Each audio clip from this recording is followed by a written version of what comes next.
Hello everyone, I'm Mr. Edison, and I'm here to guide you into a peaceful slumber. If you find this video helpful, please give it a thumbs up and subscribe to the channel.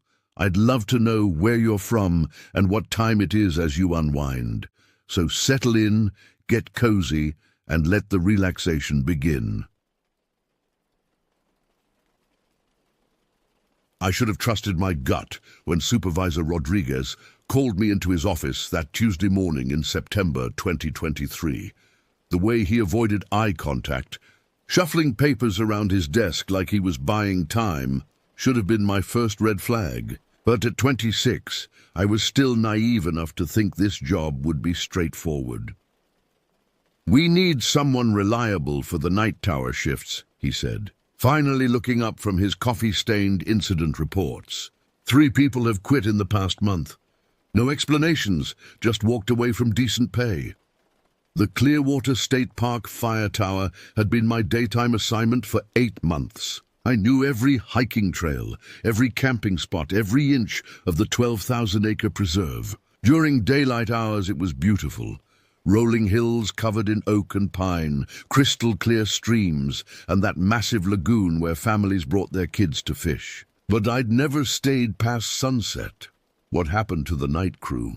I asked, trying to sound casual. Rodriguez shrugged, but something flickered across his face. "People get spooked in the dark. You know how it is. Sounds get amplified, shadows play tricks. Nothing you can't handle." The pay bump was substantial, nearly double my current rate. I was saving for a down payment on a house, and my girlfriend Jessica had been hinting about moving in together. The extra money would make a real difference. "When do I start?" "Tonight. Sorry for the short notice, but we're desperate. The tower can't stay unmanned, especially with fire season running late this year."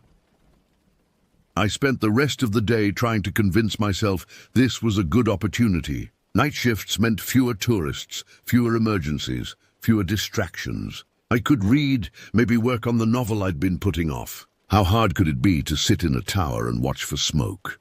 Jessica wasn't thrilled when I called her that afternoon. "You're going to be alone up there all night? What if something happens?" "It's a fire tower, not a haunted house," I laughed, but her concern made me uneasy. "I'll have radio contact with the ranger station. It's probably the safest job in the county." By 8 p.m., I was loading my truck with supplies, a thermos of coffee, energy bars, my laptop, a thick Stephen King novel I'd been meaning to finish. The irony of bringing horror fiction to a night watch wasn't lost on me, but I figured it would help pass the time. The drive to the tower took me along a winding dirt road that cut through the densest part of the park. During the day, sunlight filtered through the canopy in golden shafts. At night, my headlights carved a narrow tunnel through absolute darkness. The trees seemed to lean in closer, their branches scratching against my truck's roof like fingernails on a chalkboard. I parked at the base of the fire tower and grabbed my gear. The structure loomed overhead, a skeletal frame of steel and wood rising 90 feet into the night sky. My legs were already aching just thinking about the climb. The metal steps rang out with each footfall, echoing through the forest in a rhythm that seemed too loud, too intrusive. Halfway up, I paused to catch my breath and looked out over the canopy. The park stretched endlessly in every direction, a sea of black, broken only by the occasional glimmer of moonlight on water. That's when I first noticed the silence. Not complete silence. There were still the usual night sounds. Owls hooting in the distance, leaves rustling in the breeze, the occasional crack of a settling tree. But something felt muted, like the forest was holding back, waiting for something. I shook off the feeling and continued climbing. By the time I reached the cab at the top, my legs felt like rubber, and my shirt was soaked with sweat despite the cool October air. The tower cab was smaller than I'd expected, maybe 12 feet square with windows on 3 sides and a door facing west. The fourth wall housed a narrow bed, a kitchenette with a mini fridge and microwave, and the communication station. Red and green lights blinked on the radio equipment, and a logbook sat open on the desk, filled with entries from previous night watches. I flipped through a few pages, looking for clues about why so many people had quit. Most entries were routine. Quiet night. No incidents. Light fog over eastern sector. Family of deer near trail marker 7. But as I got to more recent entries, the tone shifted. Strange sounds from lagoon area. 2:30 a.m. Unable to locate source. Motion detected south of tower. Investigated at dawn. Nothing found. Recommend additional lighting for tower base. The final entry was dated just 5 days ago, written in shaky handwriting. Something's not right here. Can't explain it. Don't think I'm coming back. I closed the logbook and tested the radio. Static popped and hissed, but eventually a familiar voice came through. Tower 1, this is base. You copy? It was Jimmy Castillo, the night dispatcher. We'd worked together during summer fire season, and hearing his voice eased some of my tension. Copy base, just got settled in. Everything looks good up here. Roger that. Remember, you've got binoculars on the desk and a high-powered flashlight in the equipment locker. Weather service is calling for clear skies, so visibility should be excellent. Any questions? Yeah, actually. What happened to the previous night crew? Rodriguez mentioned people quitting but didn't give details. A pause. Honestly, I don't know. Gary Hendricks lasted 3 weeks, then just stopped showing up. Before him was Monica Shaw, good ranger, 10 years experience. She put in for a transfer after 2 nights. Wouldn't say why. Any incidents? Equipment failures? Safety issues? Nothing official. Look, you seem level-headed. Probably just people letting their imaginations run wild. You'll be fine. The reassurance helped, but something in Jimmy's tone suggested he wasn't entirely convinced either. I signed off and took my first proper look around. The tower's windows provided a 270-degree view of the park. To the north, rolling hills disappeared into darkness. East and south were dense forest, broken by clearings and the occasional service road. To the west lay the lagoon, a kidney-shaped body of water covering maybe 50 acres. Even in the dim moonlight, I could see lily pads floating on the surface and the white trunks of dead trees rising from the shallows like bone fingers. The view was beautiful and unsettling in equal measure. During the day, the lagoon attracted families and photographers. At night, it looked primordial, like something that belonged in a much older, wilder world. I set up my equipment and settled in for what I hoped would be a quiet 12-hour shift. The coffee was hot, the radio was working, and I had enough snacks to feed a small army. What could go wrong? By 10 p.m. I'd established a routine. Every 15 minutes, I'd sweep the binoculars across my assigned sectors, checking for any signs of smoke or unusual activity. Between sweeps, I worked on incident reports from my day shifts and answered the occasional radio check from base. The forest had fully awakened by then. Bats flitted past the windows, their erratic flight patterns visible against the star-filled sky. Somewhere in the distance, a great horned owl called to its mate, the deep hoots echoing across the valley. The sounds were comforting, familiar. This was the natural world doing what it was supposed to do. I was midway through my 3rd cup of coffee when I saw the first sign that this night would be different. Through the binoculars, I spotted movement near the eastern ridge, a pale shape that stood out against the dark tree line. At first glance, it looked like a large boulder or fallen log, but something about it nagged at me. The shape was too regular, too symmetrical. I adjusted the focus and felt my stomach drop. It was a figure. Human-sized, covered in what looked like a white sheet or blanket. 2 dark patches where eyes might be seen to stare directly at the tower. My rational mind immediately went to explanations. A lost hiker wrapped in an emergency blanket. A homeless person who'd wandered into the park. Maybe even a prank. Though who would be stupid enough to wander around Stateland in the middle of the night dressed like a cheap Halloween ghost? The figure didn't move. For 5 full minutes, I watched through the binoculars as it stood motionless on the ridge facing the tower. The moonlight was bright enough to cast shadows, but the thing under the sheet seemed to absorb light rather than reflect it. I reached for the radio, hesitating. Calling in a suspicious person report felt like overkill, but I couldn't shake the feeling that something was wrong. The forest had gone quiet again. No owl calls, no rustling leaves. Even the ever-present cricket chorus had faded to whispers. Base, this is Tower 1. I've got eyes on a possible trespasser in grid sector 4. Individual appears to be wearing white clothing or covering. Can you send someone to check it out? Jimmy's voice crackled back immediately. Copy that, Tower 1. I'll radio Ranger Valdez. He's patrolling the south end. ETA maybe 20 minutes. Roger, I'll keep visual contact and update if the situation changes. I settled back with the binoculars, trying to ignore the growing unease in my chest. The figure remained perfectly still, like a statue. No swaying in the breeze, no shifting from foot to foot, no human mannerisms whatsoever. 15 minutes later, I caught the flicker of a flashlight beam moving through the trees below. Ranger Carlos Valdez was making his way toward the ridge, following one of the maintenance trails. I'd worked with Carlos before, mid-40s, former military, not someone who spooked easily. Tower 1, I'm approaching the location. Still have visual on your trespasser? I swept the binoculars across the ridge and felt my blood pressure spike. Negative base. The figure is gone. No sign of movement, no indication of direction traveled. Carlos's flashlight continued to bob through the trees, getting closer to where I'd seen the shape. The beam was powerful. One of those tactical LED units that could light up a football field. If someone was hiding in that area, he'd find them. Tower 1, I'm at your coordinates. No sign of anyone. Lots of footprints, though.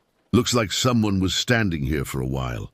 Fresh prints. Hard to tell in this light, but they don't look old. Bare feet, which is weird for this terrain, and his voice trailed off. What is it, Carlos? These prints are deep. Like really deep. Either this person weighs 300 pounds, or they were carrying something heavy. I felt a chill that had nothing to do with the night air. Any other signs? Dropped items, broken branches? Negative. Just the prints leading down toward the lagoon. I'll follow them for a bit, but if they head into the water, I'm calling it a night. Carlos's flashlight beam moved away from the ridge, weaving between trees as he followed the mysterious trail. From my vantage point, I could track his progress for maybe half a mile before the forest swallowed him up. Base, this is Valdez. Trail ends at the lagoon's edge. Prints go right to the water, then nothing. Either this person took a midnight swim or... He paused. Actually, I don't know what else it could be. Any indication they came back out? I walked the shoreline for 50 yards in both directions. No exit prints, no wet footprints on dry ground. It's like they just vanished into the water.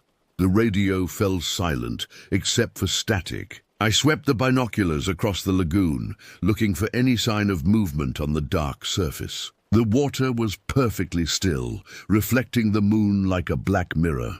Carlos, you still there? Yeah, I'm here. Look, this is probably nothing. Could be an old vagrant's trail that I'm misreading in the dark. I'm going to head back to the station, file a report in the morning. Copy that. Thanks for checking it out. But after Carlos's flashlight disappeared and the radio went quiet, I couldn't settle back into my routine. The incident felt incomplete, unresolved. Who hikes through state forest barefoot in the middle of the night? Who stands motionless on a ridge for 15 minutes, then vanishes without a trace? I kept returning to the binoculars, scanning the area where I'd seen the figure. The ridge was empty now, just trees and shadows and the pale scar of the hiking trail. But every few minutes, I'd catch a flicker of movement in my peripheral vision, a white shape darting between trees, or a pale reflection on the water's surface. Each time I focused on the spot, there was nothing there. By midnight, my nerves were frayed. Every sound seemed amplified. The settling of the tower's wooden frame, the whisper of wind through the windows, the distant splash of something large entering the lagoon. I'd started a fresh pot of coffee, more for the ritual than the caffeine, when the radio crackled to life. Tower 1, this is Base. How's your first night going? Jimmy's voice was a welcome intrusion into my spiraling thoughts. Quiet now. Had that trespasser situation around 10:30, but Carlos checked it out. Probably nothing. Yeah, he mentioned it when he checked in. Weird deal with those footprints, though. Carlos doesn't spook easy, and he sounded rattled. "What do you mean?" Said the prints were too deep, too perfect. Like someone had pressed feet-shaped molds into the mud. But who the hell would do something like that? The question hung in the air. I didn't have an answer, and apparently neither did Jimmy. "Look," he continued, "I've been monitoring the night shifts for 3 years. Weird stuff happens out there, especially around the lagoon. Most of it's explainable. Animals, weather, people's imagination working overtime. But sometimes," he trailed off, "sometimes what? Sometimes things happen that don't fit into neat categories.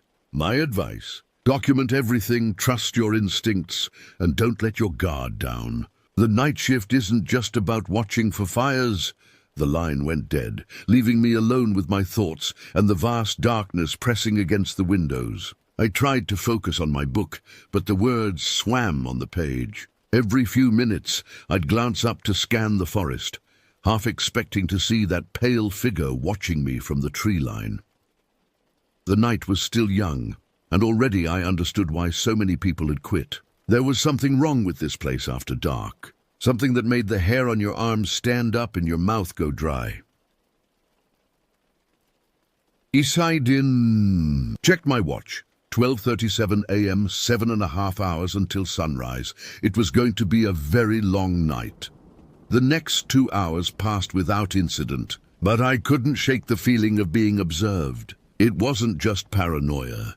There's a difference between general unease and the specific sensation of eyes tracking your movement. I'd felt it before, while hunting with my father as a teenager. That moment when you realize the deer you've been stalking has been watching you the entire time. I tried to stay focused on my duties, sweeping the binoculars across assigned sectors, updating the logbook, responding to radio checks. But every few minutes, my gaze would drift to the windows, searching the darkness for something I couldn't name. At 2:15 a.m., I found it. Or rather, it found me. I was refilling my coffee mug when movement caught my eye through the eastern window. A pale shape moved between the trees, roughly a quarter mile from the tower base. This time it wasn't standing still on a distant ridge. It was moving closer. I grabbed the binoculars and focused on the area. The figure was definitely human-shaped, covered in what looked like a bedsheet or tarp. But something was wrong with the way it moved. The gait was too fluid, like it was gliding rather than walking. No bobbing motion, no irregular steps to navigate the rough terrain, and it was heading directly toward the tower. My hands shook as I reached for the radio. "Base, this is Tower 1.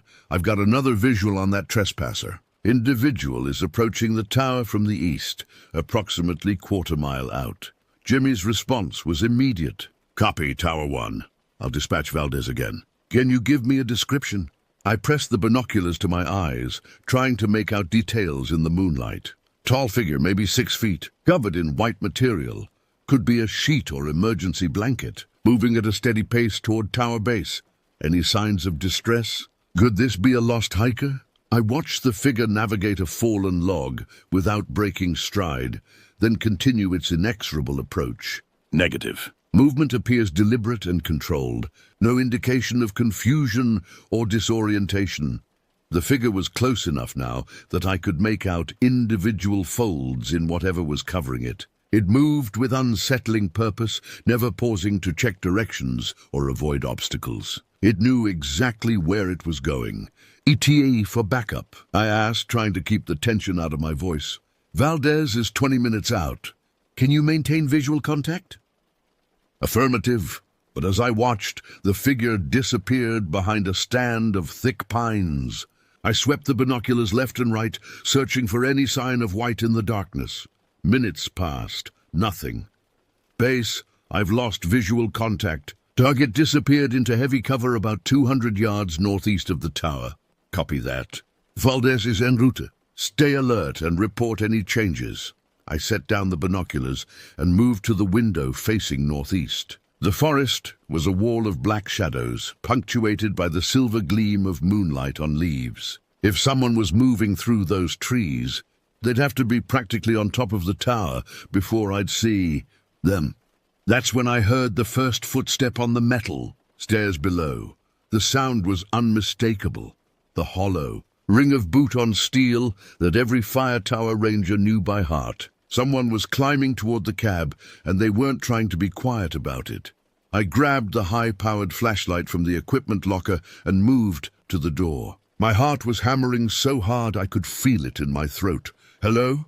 I called down the stairwell. "This is a restricted area. You need to identify yourself and state your business." No response. But the footsteps continued, slow and methodical, climbing toward me one step at a time. I keyed the radio with trembling fingers. "Base, this is Tower 1. I have an individual climbing the tower stairs. No response to verbal commands. Copy, Tower 1. Do not engage. Valdez is 15 minutes out." 15 minutes. The climb to the cab took maybe 3 minutes for someone in decent shape. I did the math and didn't like the result. The footsteps were getting closer. I could hear them clearly now through the floor of the cab, a steady rhythm that never varied, never paused. Whoever was climbing wasn't tired, wasn't stopping to rest, wasn't even breathing hard from the exertion. I turned off the cabin lights and pressed myself against the wall beside the door. Flashlight in one hand, radio in the other. Through the window I could see the top of the stairwell where whoever was climbing would emerge. The footsteps stopped. Silence stretched for 30 seconds, then a full minute. Had they given up? Changed their mind? Or were they just standing there waiting for something? I was about to key the radio when I heard a new sound, a wet dragging noise, like something heavy being pulled across the metal platform outside the door. Then came the scratching. Long, deliberate scrapes against the door, starting at the bottom and working their way up. The sound made my teeth ache. It wasn't random. There was a pattern to it, almost like someone was trying to write something. "Base, this is Tower 1, I whispered into the radio. "Individual has reached the platform. They're doing something to the door. What kind of something?" Before I could answer, the scratching stopped. The platform outside fell silent, except for the whisper of wind through the tower's support beams. I waited 5 minutes, then 10. Nothing. Finally, I worked up the courage to peek through the window beside the door. The platform was empty. No sign that anyone had been there at all. "Base, the platform appears clear. No visual on the trespasser." "Copy that." "Valdez is 5 minutes out. Sit tight." I stayed pressed against the wall, flashlight ready, until I saw Carlos's headlights on the access road below. When his flashlight beam started climbing the tower stairs, I nearly cried with relief. "Tower 1, this is Valdez. I'm coming up." I unlocked the door and stepped onto the platform. Carlos emerged from the stairwell, breathing hard but alert. His flashlight swept across the platform's metal grating. "You said someone was up here?" "Yeah, maybe 20 minutes ago. Heard them climbing, then scratching at the door." Carlos knelt beside the door, examining something. "Well, someone was definitely here. Look at this." He shined his light on a series of deep gouges in the wooden doorframe. They were too regular to be accidental damage, too deep to be made by fingernails. Whatever had made them was sharp and applied with considerable force. "These are fresh," Carlos said, running his finger along one of the scratches. "Still have wood splinters sticking out." I shined my own light on the marks and felt my stomach turn. They formed a pattern. Not random scratches, but deliberate marks. Letters, though I couldn't make out what they spelled. "Can you read that?" I asked. Carlos angled his light differently, and the gouges became clearer. "Looks like, 'Come down.'" Jesus, someone carved "Come down" into your door. We stood there in silence, staring at the threatening message. The wind had picked up, making the tower sway slightly on its supports. Below us, the forest stretched endlessly into darkness. "I'm calling this in," Carlos said. "This isn't just trespassing anymore. Someone's making threats, and they've got tools capable of carving through hard wood." He radioed base, while I examined the platform more closely. No sign of how the person had left. No rope marks on the railings, no indication they'd climbed down the stairs. It was as if they'd simply vanished into the night air. Carlos spent another hour searching the area around the tower base, but found nothing. No footprints in the soft earth, no broken branches to indicate someone crashing through the underbrush. The only evidence that anyone had been there at all was the message carved into my door. "I don't like leaving you up here alone," Carlos said when he finished his search. "This whole situation feels wrong." "I'm okay," I lied. "Just a few more hours until sunrise." But as Carlos's flashlight disappeared into the forest and I was alone again, I stared at those carved letters and wondered what kind of person could climb 90 feet of metal stairs without making a sound until they wanted to be heard. And what they wanted me to come down for. After Carlos left, I couldn't bring myself to turn the cabin lights back on. Something about sitting in that illuminated fishbowl while unknown threats moved through the darkness felt like suicide. Instead, I relied on my flashlight and the pale moonlight filtering through the windows. The carved message haunted me. Every few minutes, I'd shine my light on those gouges in the doorframe, hoping they'd somehow disappear or reveal themselves to be natural weathering. But they remained stubbornly real, deep, deliberate letters that spelled out an invitation I had no intention of accepting. I tried to focus on my duties, but scanning the forest through binoculars had become an exercise in terror. Every shadow could hide a figure in white. Every rustle of leaves might signal someone's approach. The darkness that had once seemed peaceful now felt alive with malevolent intent. At 3:30 a.m., I was updating the incident log when the radio crackled to life. "Tower 1, this is base, status report." Jimmy's voice was tense. In the background, I could hear multiple conversations and the sound of equipment being moved around. "All quiet up here since Valdez finished his sweep." "Why, something wrong at base?" We've got a situation developing."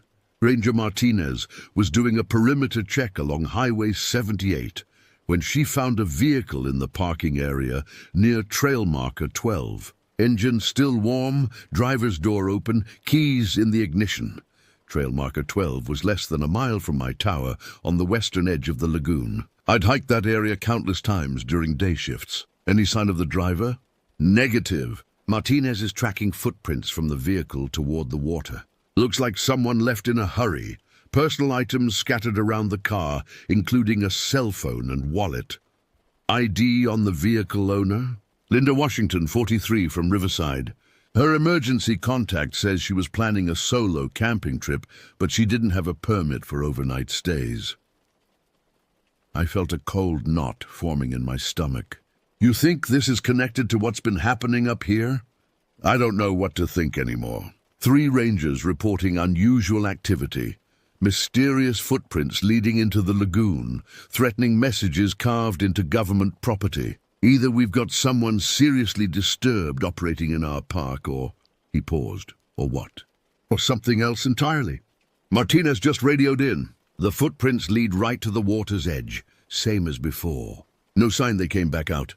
I grabbed the binoculars and swept them across the lagoon. The water was perfectly still, reflecting the moon like black glass. If someone had entered that water 3 hours ago, there should be ripples, disturbance, some indication of recent activity. "Jimmy, I'm looking at the lagoon now. Water's completely calm. If someone went in tonight, they didn't make much of a splash. That's what's bothering me. Martinez says the footprints are fresh. Can't be more than a few hours old. But there's no sign of struggle, no indication of an accident. Just tracks leading into the water and stopping." I lowered the binoculars and felt my blood pressure spike. Moving across the lagoon's surface, about 50 yards from shore, was a wake. Not the random disturbance of wind or wildlife, but a deliberate V-shaped pattern moving steadily through the water. "Base, I've got movement on the lagoon. Something large moving through the water heading toward the eastern shore." "What kind of movement?" "Could be a beaver or otter." I focused the binoculars on the wake. Whatever was creating it was substantial, too big for any native wildlife, and it was moving with purpose, following a straight line toward a small cove where the forest came right down to the water's edge. Negative on wildlife. This is something big, and it's moving deliberately. I'm going to lose sight when it reaches the eastern shore. Copy that. I'm dispatching Martinez to that area. Can you maintain visual contact? I tracked the wake until it reached the shallow water near shore, then lost it in the reeds and shadows. For 5 minutes, I swept the binoculars along the shoreline, looking for any sign of whatever had created the disturbance. Tower 1. This is Martinez. I'm at the eastern shore of the lagoon. No sign of anything in the water or on land. Copy, Martinez. The wake I observed terminated in your area approximately 10 minutes ago. Well, whatever it was, it's gone now. But I found something else you might find interesting. There's a path here I've never noticed before. Looks like it leads up from the water toward the ridge trail. My blood pressure spiked. Can you describe this path? Muddy, like something heavy was dragged along it. And there are those same deep footprints we've been finding. Bare feet, but pressed into the ground like the person weighed 300 pounds. I thought about the figure I'd seen earlier, gliding through the forest with that unnaturally smooth gait. Martinez, I need you to be extremely careful. Do not follow that trail alone. Why? What do you know that I don't? Before I could answer, my attention was drawn to movement on the ridge above Martinez's position. Through the binoculars, I could see a pale shape moving through the trees about 100 yards uphill from where she was investigating. Martinez, you need to get out of there now. I've got visual on an unknown individual on the ridge above your position. What kind of individual? The figure stopped moving and turned toward the lagoon. Even at this distance, even through binoculars, I could feel its attention focused on Martinez like a laser. Tall figure in white clothing or covering. They're watching you from the ridge trail. Get back to your vehicle and wait for backup. I don't see anyone. Are you sure? I watched in horror as the figure began moving down the hillside toward Martinez's position. Not walking or running, but flowing like water, navigating obstacles without pause or hesitation. Martinez, you need to move now. The individual is heading directly toward you. I'm not seeing anything, Tower 1. Are you sure you're not? Her radio cut off mid-sentence. Martinez, respond. Come in, Martinez. Static. I grabbed my high-powered flashlight and aimed it toward the eastern shore, switching it on and off in the emergency signal pattern. If Martinez was in trouble, maybe I could distract whatever was moving toward her. The response was immediate and terrifying. A brilliant white light appeared on the ridge, brighter than any flashlight, brighter than vehicle headlights. It pulsed once, twice, then began moving rapidly toward the lagoon. Not bobbing like someone running with a light, but gliding smoothly through the forest. Base, this is Tower 1. I've lost contact with Martinez. There's someone or something with an extremely bright light source moving toward her last known position. I'm signaling with my flashlight but getting no response. Jimmy's voice was tight with concern. All units, respond to Lagoon Eastern Shore immediately. Martinez may be in distress. I kept the binoculars trained on the area where Martinez had been, sweeping back and forth, looking for any sign of her flashlight or uniform. The brilliant white light had reached the shore and stopped, pulsing slowly like a mechanical heartbeat. Then, as suddenly as it had appeared, the light vanished. The lagoon returned to its peaceful moonlit state. No movement on the water, no signs of disturbance on the shore. If I hadn't seen it myself, I'd have thought I was hallucinating. Base, the light source has disappeared. No visual on Martinez or any other personnel. Copy Tower 1. ETA for backup units is 15 minutes. Can you maintain overwatch until they arrive? Affirmative. But as I swept the binoculars across the lagoon one more time, I spotted something that made my hands shake. Floating near the center of the water was a small, dark object. At this distance, it could have been debris or a piece of driftwood, but I was pretty sure it was Martinez's hat. The next hour was controlled chaos. 3 Ranger vehicles converged on the lagoon's eastern shore, their headlights cutting through the darkness like search beacons. From my vantage point in the tower, I watched flashlight beams sweep through the forest and along the shoreline as teams searched for any trace of Martinez. I maintained radio contact, calling out anything I could see from above. The teams moved methodically, but I could hear the growing tension in their voices as minutes passed without finding her. Tower 1. This is Valdez. We found Martinez's radio about 50 yards from shore. Looks like it was dropped, not deliberately discarded. Any sign of Martinez herself? Negative. We're expanding the search pattern, but... His voice trailed off. But what? There's something weird about this area. The ground is torn up like there was a struggle, but the pattern doesn't make sense. It's like the earth was churned by something large, dragging itself through the mud. Focused my binoculars on Valdez's position and could see several flashlights clustered around a muddy area near the water's edge. Even from 90 feet up, I could make out dark gouges in the earth. Can you describe the marks? Long parallel grooves, maybe 3 inches wide. Too big for fingernails, too regular for animal claws. And they all lead toward the water. The radio crackled with a new voice, Supervisor Rodriguez, who'd apparently been called in to manage the emergency. All units, this is command. We're treating this as a potential abduction. I want this entire area cordoned off as a crime scene. Nobody else goes near that water until the sheriff's department arrives. Copy, command. What about the search?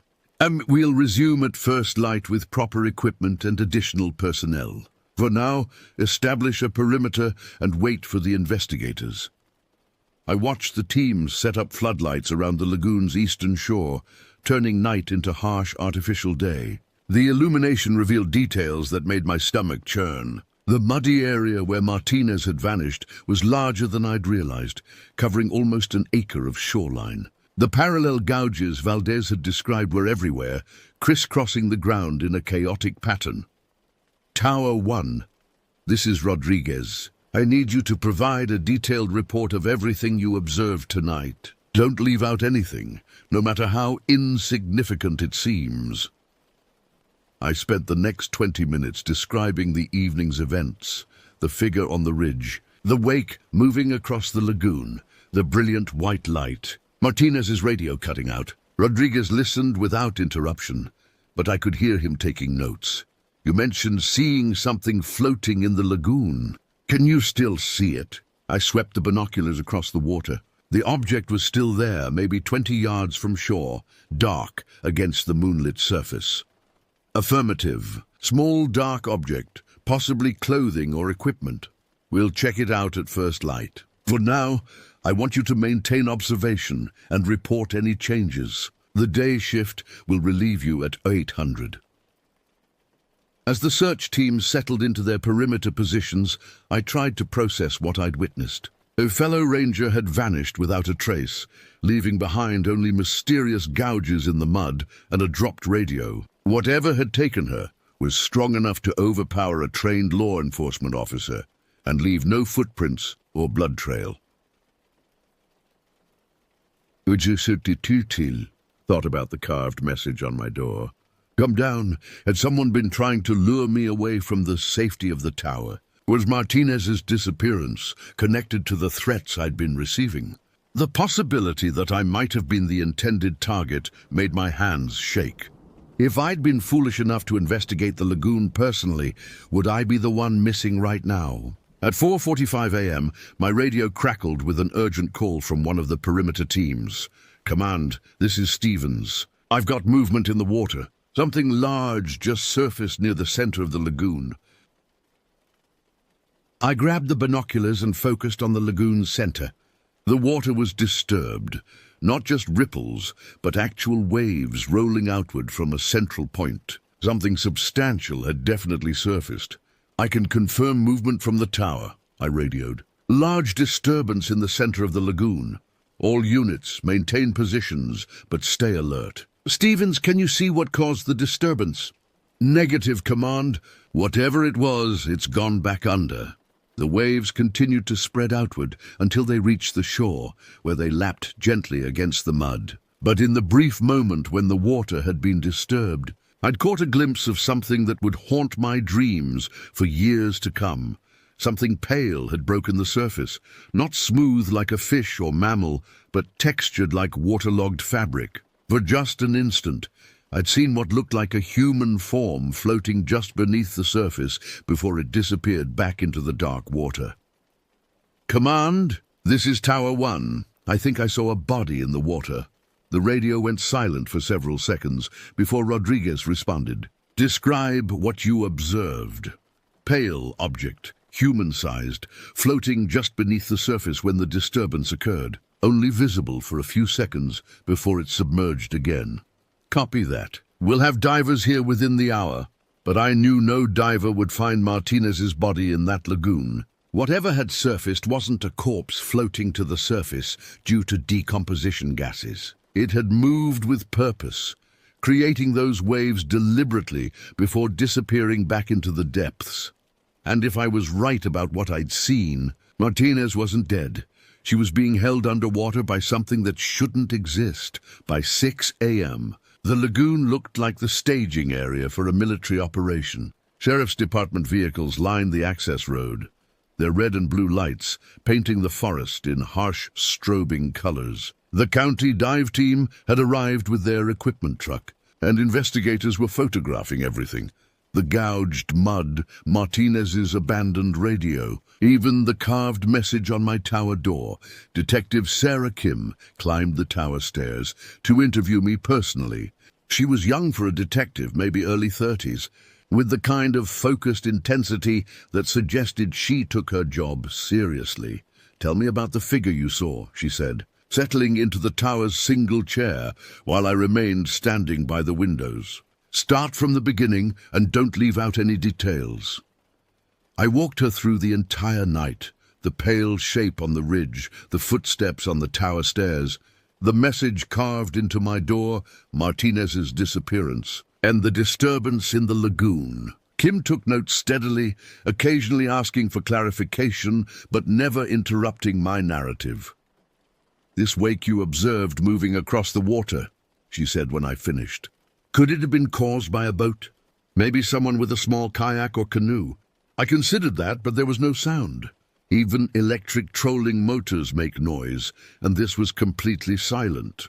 What about the size? How big would something have to be to create the wake you described? I thought about it carefully. Based on the V shape and the speed of movement, I'd estimate something at least 6 feet long. Probably larger. Kim made another note. The other rangers mentioned finding unusually deep footprints. "Did you observe anything like that yourself?" "No, but Valdez described them as being pressed into the ground like they were made by someone extremely heavy. That matches what I saw of the figure's movement. Too smooth, like it was gliding rather than walking normally." "You keep referring to it rather than him or her. Any particular reason?" I paused, trying to articulate the wrongness I'd sensed. The way it moved wasn't natural. People have a rhythm when they walk. A slight bob, irregularity in their stride, adjustments for terrain. This thing moved like it was on rails. Kim closed her notebook and moved to the window facing the lagoon. Below us, the dive team was preparing their equipment while investigators continued photographing the shoreline. "I have to ask," she said without turning around. "Is there any possibility you were hallucinating? Sleep deprivation, stress, unfamiliar environment, all of those can cause visual disturbances." "I considered that," I admitted. "But other people saw evidence too. The footprints, the gouges in the mud, Martinez's abandoned radio. And I wasn't the only one who lost radio contact with her." Kim nodded. "You're right. Whatever happened here, it wasn't just in your head."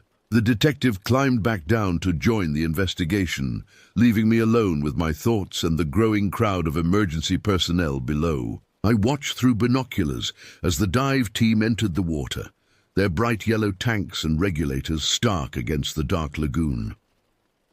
The search progressed methodically. 2 divers worked in a grid pattern, while a third remained on shore, monitoring their air supply and radio communications. From my elevated position, I could track their progress by following the streams of bubbles rising to the surface. For the first hour, they found nothing unusual. Standard lagoon debris, fallen logs, discarded fishing equipment, the occasional beer bottle thrown in by careless visitors. But when they reached the center of the lagoon, where I'd seen the disturbance earlier, their pattern changed. "Command, this is Diver 1, crackled through the radio. "I'm finding some unusual formations on the bottom. Looks like the sediment has been disturbed in a regular pattern. Describe what you're seeing. It's hard to explain. The mud is gouged into parallel lines, similar to what we found on shore, but much larger. And there are holes, deep circular openings in the lagoon floor." Detective Kim's voice joined the conversation. "How deep are these holes?" "I can't see the bottom, even with my dive light. They appear to go down beyond the natural depth of the lagoon, and there's a current coming out of them, like they're connected to an underground water system." I focused my binoculars on the dive location. The water above the divers was slightly discolored, as if sediment was being stirred up from deep below. "Diver 1, are you finding any sign of the missing ranger?" "Negative on Martinez, but there's something else down here. Some kind of fabric caught on a submerged log. It's unusual. Bring it up." I watched one of the divers surface and swim towards shore, something clutched in his gloved hand. The assembled investigators gathered around as he climbed out of the water and placed his find on a plastic evidence sheet. Even from the tower, I could see it was a piece of white cloth, roughly triangular in shape. But it wasn't normal fabric. It seemed to shift and flow even when perfectly still, like it was made of liquid instead of fiber. "What the hell is that?" Rodriguez asked, kneeling beside the evidence sheet. The diver shook his head. "I've never seen anything like it. It doesn't feel like any material I know, more like thick plastic, but it moves like silk."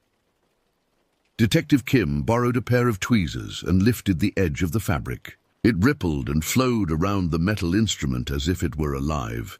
"We need to get this to the lab immediately," she said. "And I want soil samples from those holes on the lagoon floor." The dive team made 2 more trips to the bottom, collecting sediment and photographing the mysterious holes. Each time they surfaced, they reported the same thing.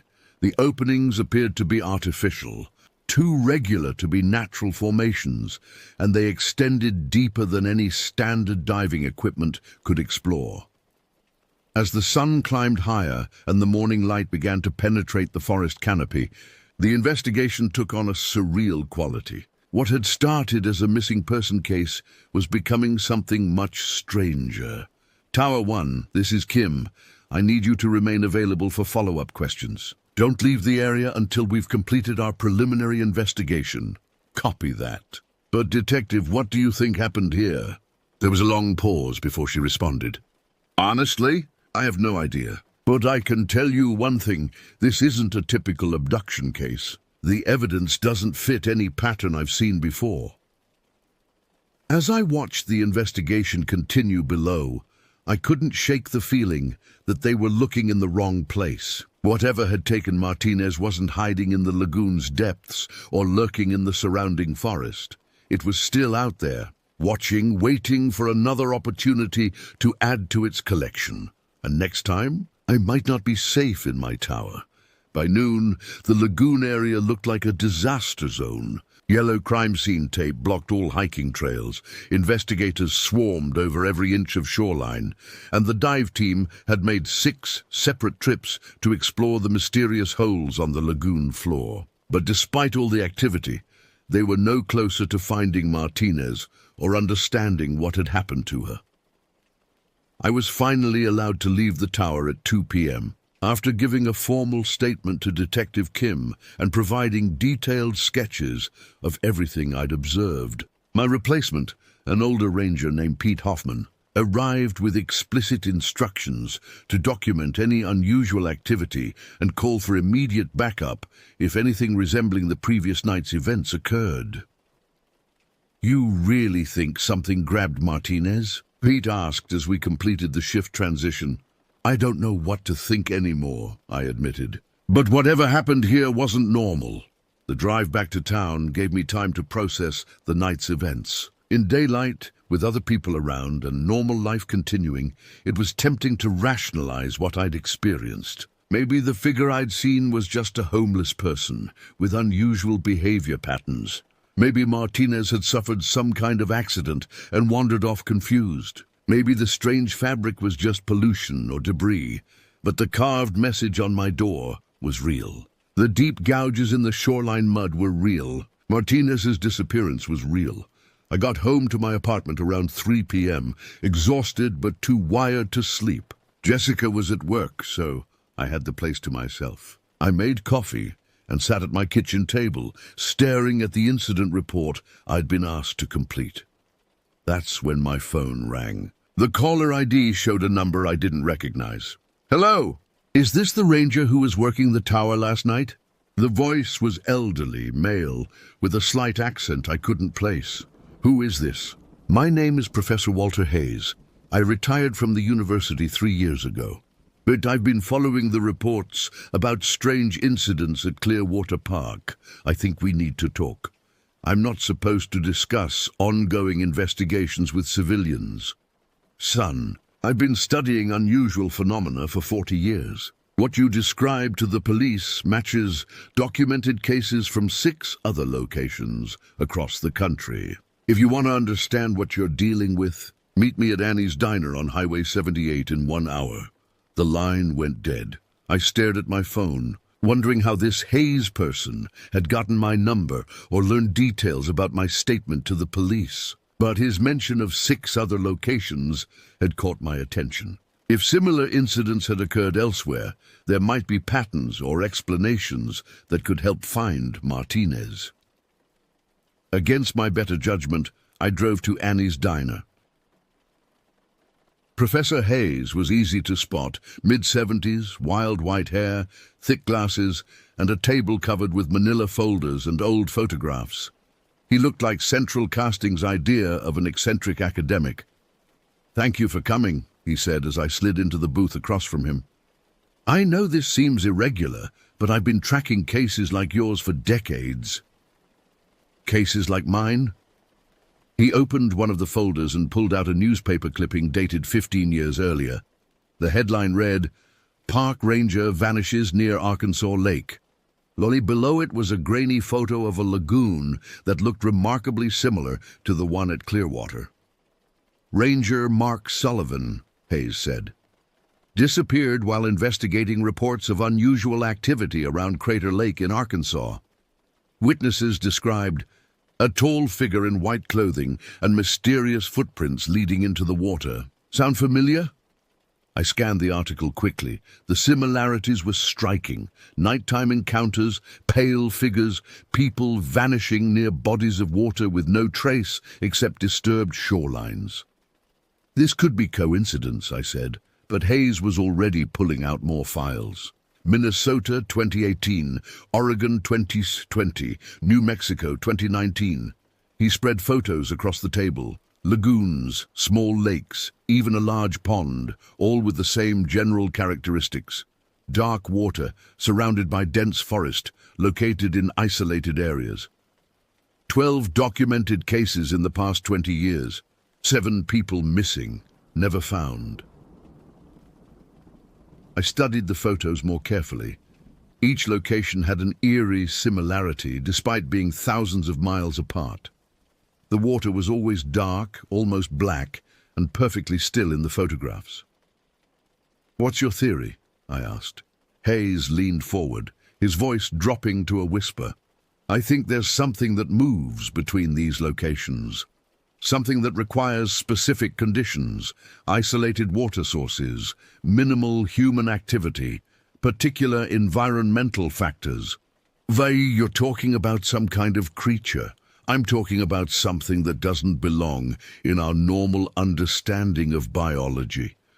The footprints are always the same, too deep, too perfect, leading into water and never coming out. The witnesses described the same movement patterns, the same unnatural gait." He pulled out a thick file labeled Fabric Analysis and removed several photographs. Each showed pieces of white, flowing material similar to what the dive team had recovered that morning. "Every location yields samples of this substance. Laboratory analysis consistently shows the same results: organic compounds that don't match any known textile or biological material. It appears to be alive at the cellular level, but doesn't conform to any classification system. I stared at the photos, my coffee growing cold. What happened to the missing people? That's the question, isn't it? No bodies ever surface, no remains are found. It's as if they simply ceased to exist. Hayes closed the folders and looked at me intently. But here's what concerns me most about your case. The previous incidents all occurred at natural water formations, lakes, ponds, even large streams. Clearwater Lagoon is artificial, created when they built the highway 30 years ago. So whatever this thing is, it's adapting, learning to use man-made environments. That suggests intelligence, planning, possibly even evolution. I thought about the carved message on my door, the deliberate way the figure had approached the tower, the strategic timing of Martinez's disappearance when she was isolated and vulnerable. Professor, if you're right about this thing moving between locations, how does it travel? These sites are hundreds of miles apart. Hayes smiled grimly. That's what I've been trying to figure out for 20 years. But I have a hypothesis. He pulled out a map of the United States with red pins, marking each incident location. When connected, they formed a rough pattern following major underground water systems, aquifers, underground rivers, extensive cave networks. I think it travels through subterranean waterways. That would explain the holes your dive team found on the lagoon floor. It's not just hiding in these bodies of water, it's using them as access points to a much larger underground network. The implications were staggering. If Hayes was right, every isolated lake or pond in the country could potentially become a hunting ground for this thing. What do you think it wants? Based on witness reports and the evidence left behind, I believe it's collecting people. For what purpose? I can only speculate. I finished my coffee and gathered my thoughts. Professor, this is all fascinating. But what does it have to do with finding Martinez? Hayes's expression became deadly serious. Son, if my research is correct, your colleague isn't dead. She's being held somewhere in an extensive underground system, possibly with others who've been taken over the years. Held where? That's what we need to figure out, and we don't have much time. He packed up his files and stood to leave. The pattern shows that after an initial contact or taking, these things typically move on within 72 hours. If we're going to find Martinez, it has to be soon. As I watched Professor Hayes drive away, I realized my night shift at Clearwater Tower had been just the beginning. Martinez was out there somewhere, alive but trapped, and I might be the only person who'd seen enough to help find her. The question was whether I had the courage to go back into those dark woods and face whatever was waiting in the water. I didn't sleep that night. Every time I closed my eyes, I saw Martinez's face and heard her radio cutting off mid-sentence. Professor Hayes's files kept running through my mind. 12 locations, 7 missing people, an unknown entity that had been hunting for decades. By Thursday morning, I'd made my decision. I called Rodriguez and requested to return to night duty at the tower. "Are you insane?" he asked. "After what happened to Martinez?" "Oh, that's exactly why I need to go back. I'm the only one who's seen this thing and lived to tell about it. If Martinez is still alive, the tower gives me the best vantage point to spot any unusual activity.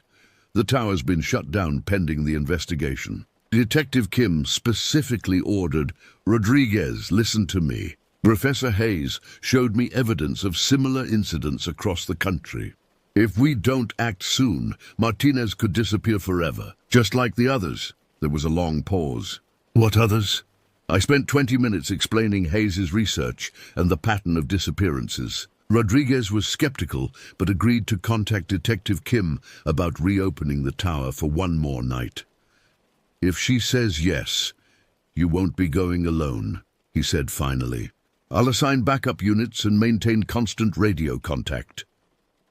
Kim was surprisingly receptive to the idea when Rodriguez called her. "If this Professor Hayes is right about the 72-hour window, tonight's our last chance. But I want full surveillance. Radio checks every 15 minutes, backup teams positioned around the lagoon, and emergency response on standby." By 8 p.m. I was climbing the tower stairs again, but this time the forest around me was far from empty. 3 ranger vehicles were positioned at strategic points around the lagoon, their occupants armed and alert. Detective Kim had established a command post at the main parking area, complete with additional communications equipment and a direct line to county emergency services. The carved message was still visible on my doorframe, though someone had attempted to sand down the letters. The gouges were too deep to remove completely, and in the beam of my flashlight they still spelled out that ominous invitation, "Come down." I settled into the tower cab and ran through my equipment checklist. High-powered binoculars, tactical flashlight, emergency flares, and a backup radio in case my primary unit failed like Martinez's had. Kim had also provided me with something new, a small camera capable of recording in low-light conditions. "If you see anything unusual," she'd said, "document it. We need proof that will hold up in court or scientific review." The night started quietly. Radio checks every 15 minutes confirmed that all backup units were in position and alert. The lagoon looked peaceful in the moonlight, its surface undisturbed, except for the occasional ripple from a fish or frog. But as the hours passed, I began to notice subtle changes in the environment. The normal night sounds were muted, as if the forest was holding its breath. The water seemed darker than usual, reflecting less moonlight. Most unsettling of all, the air felt thick and humid despite the cool temperature. At 11:30 p.m., I spotted the first sign that this night would be different. A pale glow was emerging from the lagoon's center, starting as a faint shimmer beneath the surface and gradually growing brighter. It wasn't the harsh white light I'd seen the previous night, but something softer, more organic, like bioluminescence. "Command, this is Tower 1. I've got an unusual light source developing in the lagoon center. Appears to be underwater, growing in intensity. Copy Tower 1. All units report visual contact with the light source." One by one, the backup teams confirmed they could see the glow. Whatever was happening wasn't a hallucination or trick of perspective. The light continued to intensify until it illuminated the entire lagoon from below, turning the dark water an eerie green-blue. But more disturbing than the light itself was what it revealed. Shapes were moving beneath the surface. Lots of them. "Command, the underwater lighting is revealing multiple large objects moving through the lagoon. Count at least 6 separate forms, possibly more." I focused my binoculars on the water and felt my stomach drop. The shapes weren't fish or debris. They were human-sized and moving with purpose, swimming in a coordinated pattern around the lagoon's perimeter. "All units, maintain positions, but prepare for possible water emergence," Kim ordered. "Tower 1, can you identify the nature of these objects?" Before I could respond, one of the shapes broke the surface near the eastern shore. In the green glow, I could clearly see what emerged from the water, and my hands started shaking so badly I nearly dropped the binoculars. It was Martinez. But something was horribly wrong with her. Her skin had taken on the same pale flowing quality as the fabric we'd found. Her movements were too smooth, too coordinated with the other shapes still swimming below. And when she turned toward the tower, her eyes reflected the underwater light like a nocturnal animal's. "Command, I have visual confirmation on Ranger Martinez. She's alive but altered. Something's wrong with her appearance and behavior. Describe what you're seeing." I struggled to find words for what I was witnessing. Martinez was standing waist-deep in the lagoon, perfectly motionless despite the current that should have been pushing her toward shore. Her ranger uniform had been replaced by that strange white material which flowed around her like liquid silk. She appears to be physically transformed. Different skin texture, unnatural movement patterns, and her clothing has been replaced by the same material we found yesterday. Other shapes were surfacing now, emerging from the lagoon at various points along the shoreline. I counted 7 figures total, all exhibiting the same disturbing characteristics. But as I watched them more closely, I realized these weren't just random victims. Command, I'm seeing multiple figures emerging from the water. Some of them. God, I think some of them match descriptions from Professor Hayes's missing persons files. The figures were moving onto land now, gliding across the muddy shoreline with that same unnaturally smooth gait I'd observed 2 nights earlier. They spread out in a coordinated pattern, surrounding the lagoon and cutting off escape routes for the backup teams. All units, we have multiple hostiles emerging from the water. Maintain defensive positions and await instructions. But even as Kim gave the order, I could see the backup teams were in trouble. The figures moved faster than any human should be able to, covering ground with impossible speed. Within minutes, they'd surrounded each Ranger vehicle. Unit 2, report status, Kim called. Static. Unit 3, respond. More static. One by one, the radio communications with the backup teams went dead. Through my binoculars, I could see flashlight beams wavering and going out as the pale figures closed in on each position. Command, I've lost visual contact with all backup units. The figures have reached their positions. Kim's voice was tight, with barely controlled panic. Tower 1, you need to get out of there now. Whatever these things are, they're coordinating an attack. But as I turned toward the door, I saw that escape was no longer an option. Pale figures were climbing the tower stairs, moving upward with mechanical precision. Their ascent was completely silent, except for the soft whisper of that strange fabric against the metal steps. Command. They're climbing the tower. Multiple figures approximately 50 feet below my position and ascending. How many? I counted the shapes moving up through the tower's support structure. At least 4, possibly more. ETA to the cab is approximately 3 minutes. Hold your position. Emergency response is en route, but I knew no help would arrive in time. Whatever these things were, they'd planned this operation carefully. The coordinated emergence, the systematic neutralization of backup units, the deliberate assault on the tower. This wasn't random predation. This was intelligent, organized hunting. I grabbed the camera and started recording everything I could see. If I didn't survive the night, at least there would be evidence of what had happened here. The footsteps were getting closer now, and I could hear something else, a low humming sound, like multiple voices singing in harmony. It was beautiful and terrifying at the same time, a sound that seemed to bypass my ears and resonate directly in my bones. Through the windows, I could see more figures emerging from the lagoon. The entire shoreline was covered with pale shapes moving through the night with deadly purpose.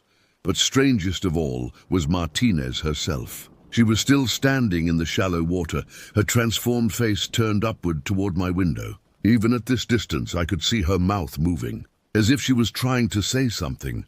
I grabbed the radio for what might be my final transmission. Command, this is Tower 1. If anyone receives this message, the missing persons aren't dead. They've been changed, transformed into something else. The lagoon is just an access point to something much larger. Professor Hayes was right. There's an entire network underground, and it's been collecting people for decades. The footsteps had reached the platform outside my door. I could hear that strange humming getting louder, joined now by scratching sounds as something worked at the door frame. Command. They're at the door. The pattern shows they want me alive, not dead. If I disappear, follow the underground water systems. Look for other isolated lagoons and lakes. And whatever you do, don't let anyone else work night shifts alone. The scratching stopped. The humming faded to whispers. Then, in a voice that was recognizably Martinez, but wrong in every other way, I heard, "Come down." I looked at the camera, still recording, and made my final entry into the official record. This is Ranger David Chen, Reporting from Clearwater Tower on October 27th, 2023, at 2:47 a.m. If you're watching this recording, then I've either escaped or been taken. But I've learned something important about what we're dealing with here. Outside the door, more voices joined the chorus, all of them speaking in unison, all of them saying the same thing. Come down, come down, come down. These aren't creatures from another world. I continued into the camera. They're people who've been changed, transformed by something that lives in the deep underground water systems. It's been collecting victims for decades, turning them into hunters for more prey. The door handle began to turn slowly. The key is the lagoons and isolated lakes. They're access points, doorways to something vast beneath the earth. If you can find the main source, the central location where all these waterways connect, you might be able to stop this thing before it spreads further. The door opened, and Martinez stepped into the cab. In the pale glow of her transformed skin, I could see that her eyes still held traces of human consciousness. She was trying to fight whatever had been done to her, struggling to maintain some fragment of her original self. "Martinez," I whispered, lowering the camera. "I know you're still in there." For a moment, her expression flickered. Something human passed across her features, pain, recognition, a desperate plea for help. Then the other figures crowded into the cab behind her, and that brief spark of humanity vanished. They surrounded me, but didn't attack. Instead, they stood perfectly still, waiting for something. Martinez spoke again, her voice a harmony of tones that shouldn't have been possible from a human throat. "You've seen too much, but you can still choose. Come down willingly and keep your mind. Resist and become like us, aware but helpless." I looked at the camera, still recording in my hands, evidence, proof of what was happening here. "I choose option 3, I said, and before any of them could react, I hurled the camera through the window, facing the command post. The device tumbled through the night air, its memory card containing everything I'd recorded. If Detective Kim found it, she'd have the proof needed to stop this thing from spreading. The transformed figures moved toward me with liquid grace, their pale hands reaching out like a tide of cold water. As consciousness faded, I heard Martinez whisper one final message in her own voice. "Find the source. Stop the others. Before it's too late." Then darkness took me, and I fell into the deep places beneath the earth where things that were once human waited in the endless night. The camera was recovered the following morning by Detective Kim. Along with this complete recording, Ranger David Chen remains missing, along with all backup personnel assigned to the Clearwater operation. The lagoon has been permanently closed to public access, and similar sites across the country are being investigated.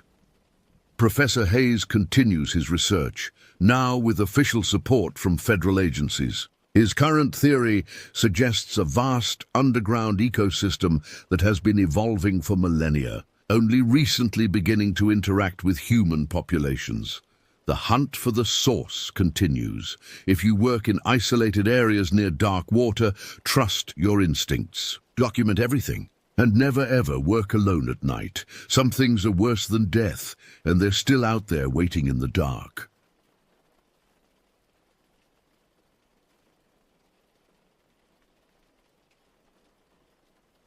The decision to venture into the remote wilderness areas of northern Pennsylvania came to us during one of those suffocating August nights in 2019, when our cramped apartment felt like a prison cell.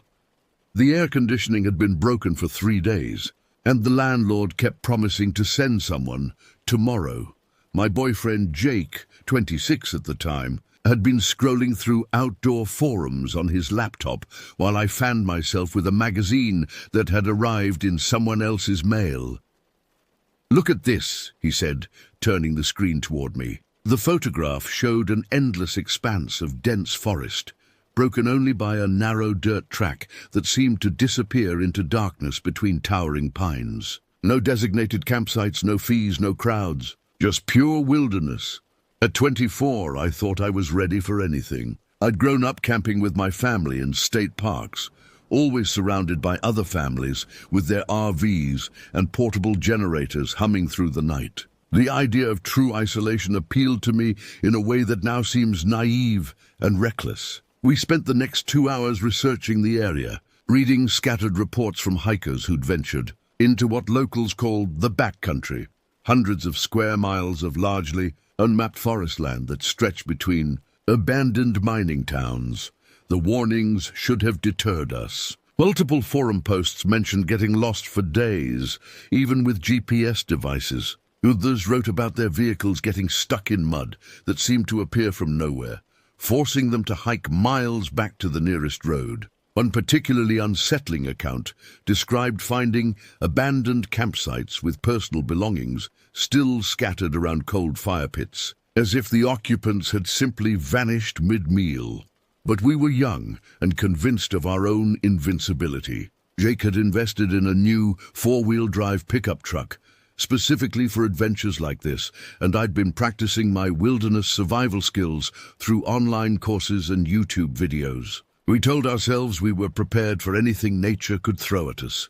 The morning we left, August 15th, 2019, dawned grey and humid. By the time we loaded our gear and drove out of the city, thick clouds had gathered overhead, threatening rain that never quite materialized but left the air heavy and oppressive. Our route took us northwest through increasingly rural areas, past farms that looked like they'd been abandoned decades ago, and gas stations with hand-painted signs advertising bait and ammunition.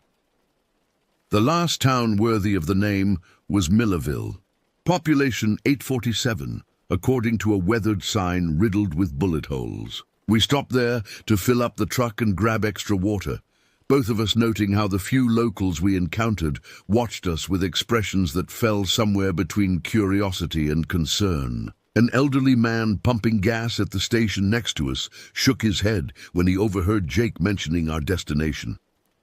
"You kids know what you're getting into out there?" he asked, his voice carrying the authority of someone who'd lived in these mountains his entire life. "That's rough country. Easy to get turned around, easier to get stuck. Cell phones don't work for miles in any direction." Jake assured him we were experienced campers, which wasn't entirely false, but wasn't entirely true either. Our experience had been limited to established campgrounds with bathroom facilities and marked trails. This would be our first venture into truly primitive conditions. "Your funeral," the old man muttered, but not quietly enough that we couldn't hear him. Looking back, I wonder if he knew something we didn't, if he'd heard stories about that particular stretch of wilderness that never made it into the hiking forums or guidebooks. Stories that locals kept to themselves, understanding instinctively that some knowledge was too dangerous to share with outsiders who might not take the warnings seriously. The paved road ended about 40 minutes outside Millerville, giving way to a well-maintained gravel surface that stretched for another 20 miles through rolling hills dotted with deer stands and the occasional hunting cabin. But even that civilized gravel eventually deteriorated into the kind of rough track that Jake's truck was supposedly designed to handle. What we encountered instead was something that tested both the vehicle and our nerves. The path, calling it a road would have been generous, consisted of parallel ruts carved through dense clay soil that had been churned into a consistency somewhere between mud and quicksand by recent rains. Fallen branches blocked sections of the route, forcing us to stop repeatedly so I could clear debris, while Jake maneuvered around washouts that looked capable of swallowing the truck entirely. The trees pressed in from both sides, their branches scraping against the windows with sounds like fingernails on chalkboard. What little sunlight penetrated the canopy created a sickly green twilight that made it impossible to judge distances accurately. More than once, Jake had to reverse and try a different approach when what looked like solid ground turned out to be camouflaged water standing several inches deep.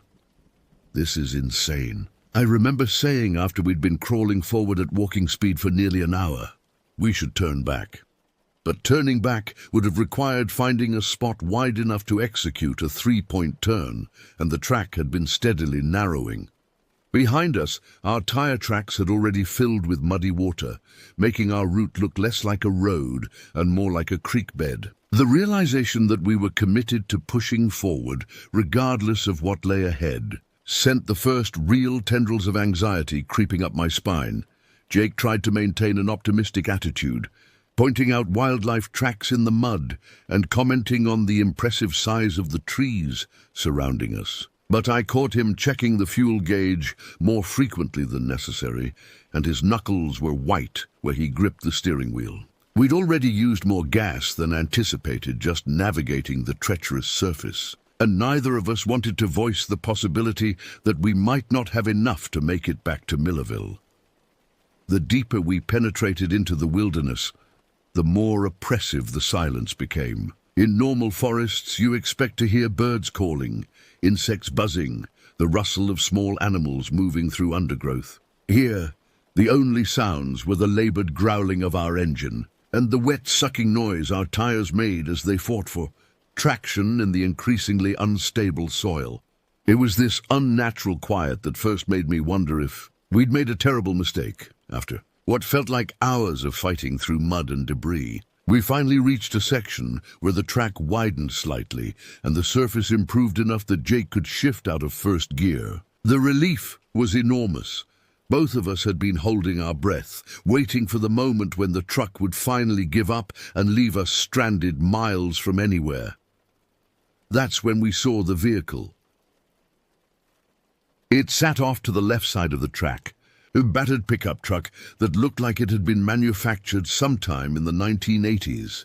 The paint had faded to an indeterminate color somewhere between brown and rust, and both bumpers were held in place with what appeared to be baling wire and determination. The hood was propped open with a stick, creating a black cavity that should have contained an engine, but instead seemed to swallow light.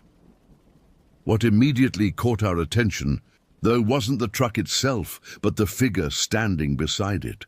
She was a woman, probably in her 50s, wearing clothing that looked like it had been assembled from a thrift store, specializing in workwear from previous decades. Faded blue jeans that had been repaired multiple times with mismatched patches. A flannel shirt in a pattern that might once have been red and black plaid. And heavy boots that were caked with mud, despite the fact that the ground around her truck appeared relatively dry.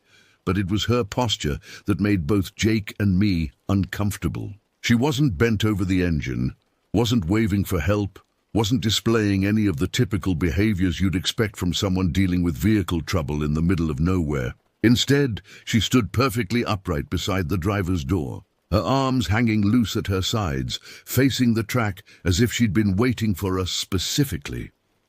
Jake slowed our truck to a crawl, both of us automatically preparing to offer assistance. In normal circumstances, encountering someone with car trouble on a remote road would trigger an immediate helping response. You stop, you ask what's wrong, you offer to share tools or provide a ride to the nearest town. It's basic human decency, especially in areas where the next passerby might not appear for days.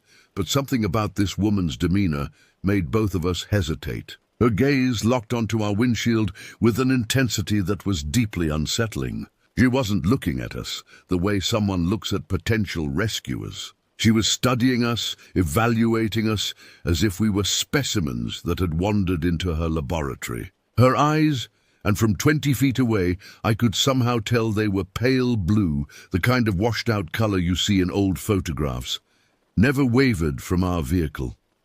Should we stop? I asked, though every instinct in my body was screaming at me to keep driving. Jake's foot hovered over the brake pedal. I could see him wrestling with the same conflict between social obligation and primal fear that was paralyzing me. We were both raised to help people in distress, but nothing about this woman suggested distress. If anything, she radiated a calm confidence that was completely at odds with her circumstances. "Something's not right," Jake finally said, and pressed down on the accelerator instead of the brake. As we approached her position, the woman's head turned to track our movement with mechanical precision. Her expression never changed. Not disappointed that we weren't stopping, not angry that we were leaving her stranded, not even curious about who we were or where we were going. She simply watched us pass, with the same neutral intensity she'd been displaying since we first spotted her, but it was what happened next that convinced me we'd made the right decision. Just as we drew parallel to her truck, she smiled.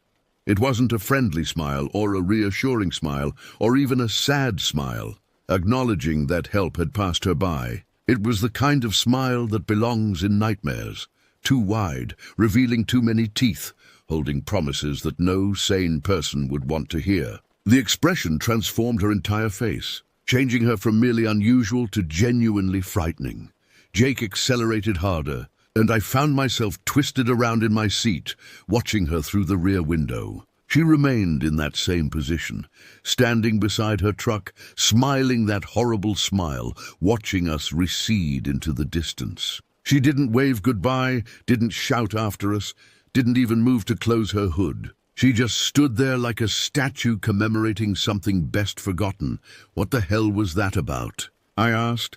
But Jake was focused on navigating another section of particularly treacherous mud and didn't answer immediately. When we'd put several hundred yards between ourselves and the woman, I finally turned back around in my seat. My heart was still pounding, and I realized I'd been holding my breath for the better part of a minute. "I don't know," Jake finally replied, "but I'm glad we didn't stop." We continued down the track in tense silence, both of us processing what we'd just experienced. On one level, it was nothing more than an awkward encounter with a local who might have mental health issues, or simply different social expectations than what we were used to. Rural areas often harbored individuals who'd been living in isolation for so long that normal human interaction became difficult or impossible.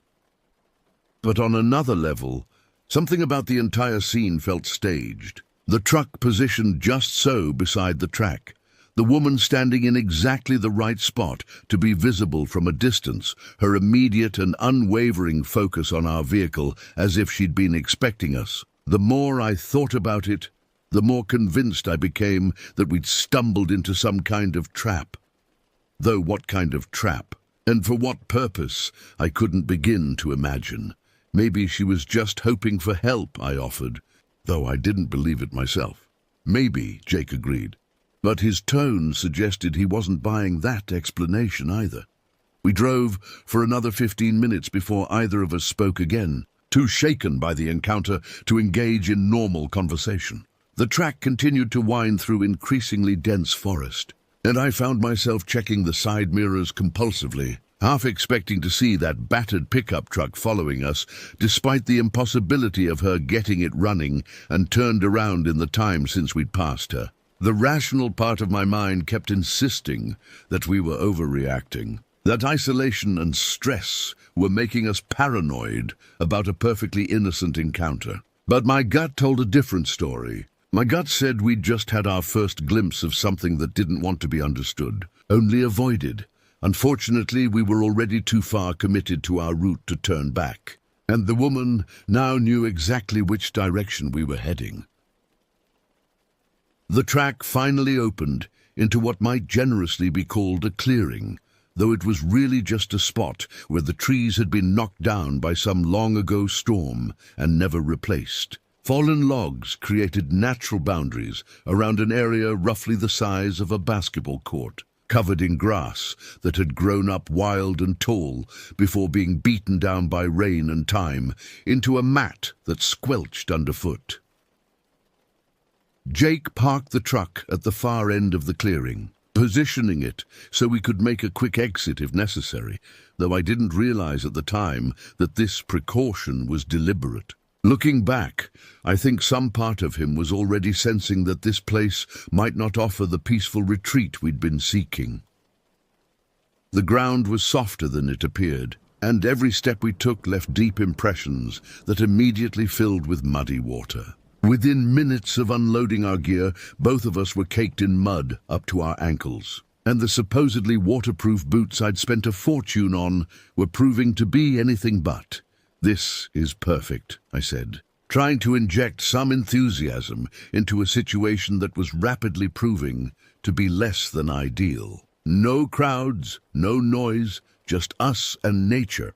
Jake nodded and smiled, but I caught him scanning the tree line with the kind of systematic attention that suggested he was looking for something specific.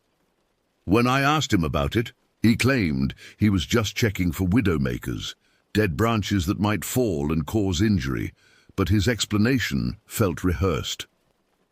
Setting up our tent required more creativity than either of us had anticipated. The ground was too soft to hold stakes properly, forcing us to tie guy lines to the surrounding logs and weigh down the corners with rocks scavenged from what appeared to be the remains of an old campfire ring. Previous visitors had left behind a collection of beer bottles, food wrappers, and other debris that suggested this spot was more popular than its remote location might indicate.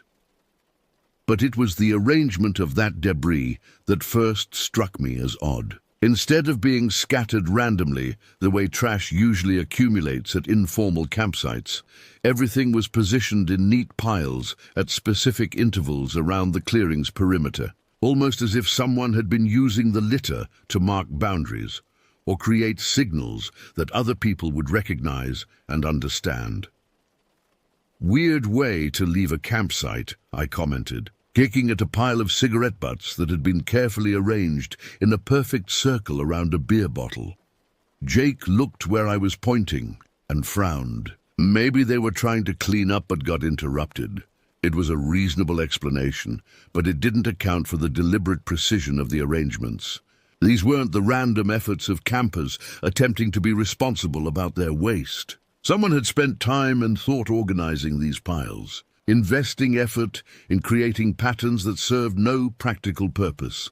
As we worked to establish our temporary home, other details began to register that should have served as warnings. The trees surrounding the clearing bore scars that looked fresh, long gouges in the bark that were too uniform to have been caused by animals and too high off the ground to have resulted from normal camping activities. Several of the fallen logs showed evidence of recent saw work, with clean cuts that suggested someone had been deliberately modifying the landscape.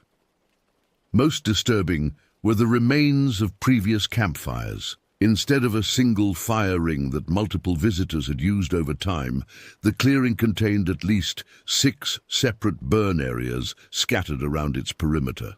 Each was small, barely large enough to accommodate a few pieces of firewood, and positioned to provide a clear view of different sections of the surrounding forest.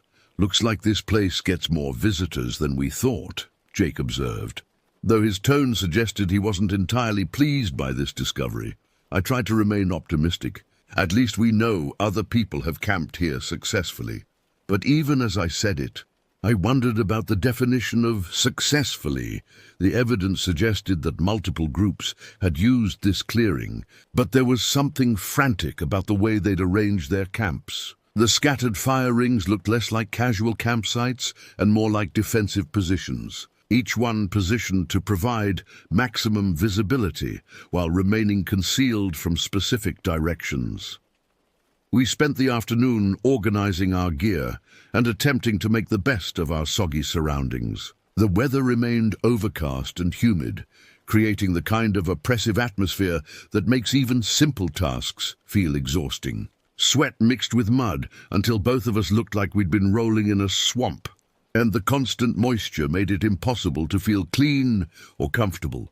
But it was the silence that gradually became most unnerving. In healthy forests, you expect a constant background symphony of bird calls, insect activity, and small animals moving through undergrowth. Here, the only sounds were the ones we made ourselves: our footsteps, our voices, the rustle of equipment being moved around. Even the wind seemed muted, as if the trees were absorbing sound rather than allowing it to carry. Kind of quiet, isn't it? I mentioned during one of several awkward pauses in our conversation. Jake nodded slowly. "Yeah, really quiet." We both stood there for a moment, listening to the absence of normal forest sounds and trying to convince ourselves that there was a reasonable explanation. Maybe we'd arrived during a natural lull in wildlife activity. Maybe the recent weather had disrupted normal patterns. Maybe we were simply too accustomed to urban noise pollution to appreciate genuine tranquility. but neither of us bought any of those explanations. The silence felt deliberate, as if everything that normally lived in these woods had found reasons to be elsewhere, or had been given reasons to be elsewhere. As evening approached, we attempted to build a fire using wood, scavenged from the abundant deadfall surrounding the clearing. The logs were all damp from recent rains, producing more smoke than heat, and filling our small space with acrid fumes that made our eyes water and our throats burn. But the alternative, spending the night in complete darkness, seemed even less appealing. While Jake struggled with the reluctant fire, I took a walk around the perimeter of the clearing, partly to stretch my legs and partly to get a better sense of our surroundings. What I found during that circuit increased my unease rather than relieving it. Several of the trees bore markings that definitely weren't natural, carved symbols that might have been initials or might have been something else entirely, scratched into bark at eye level where they'd be impossible to miss. Some appeared fresh, while others had partially healed over, suggesting that people had been visiting this spot and leaving marks for years or even decades.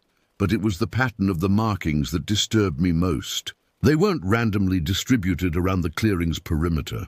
Instead, they followed a specific sequence, with each symbol positioned to be visible from the previous one, creating a trail that led completely around the clearing before returning to its starting point. Someone had turned our campsite into a circuit, and I had no idea what purpose that circuit was supposed to serve. The fire finally caught properly, just as the sun began its descent behind the trees, casting long shadows across our clearing that seemed to reach toward us like grasping fingers. Jake and I sat on a fallen log that we'd dragged closer to the flames, sharing a dinner of trail mix and energy bars while trying to maintain conversation that felt increasingly forced and artificial. That's when we heard the engine. At first, it was just a distant rumble that could have been mistaken for thunder or machinery operating miles away. But as the sound grew closer, it resolved into the distinctive pattern of an internal combustion engine struggling with rough terrain. Someone else was navigating the same treacherous track we'd used to reach this clearing. Maybe it's the woman with the broken-down truck, I suggested, though I didn't believe it myself. The engine we were hearing sounded different, smaller, rougher, like a vehicle that had seen too many hard miles and not enough maintenance. Jake stood up from the log, his posture suddenly alert in a way that made my stomach clench with anxiety. That's not the same truck. The sound grew steadily louder, accompanied by the wet, grinding noise of tires fighting for traction in mud. Whoever was approaching was taking the same route we had, following our tire tracks deeper into the wilderness. And they were coming directly toward our campsite.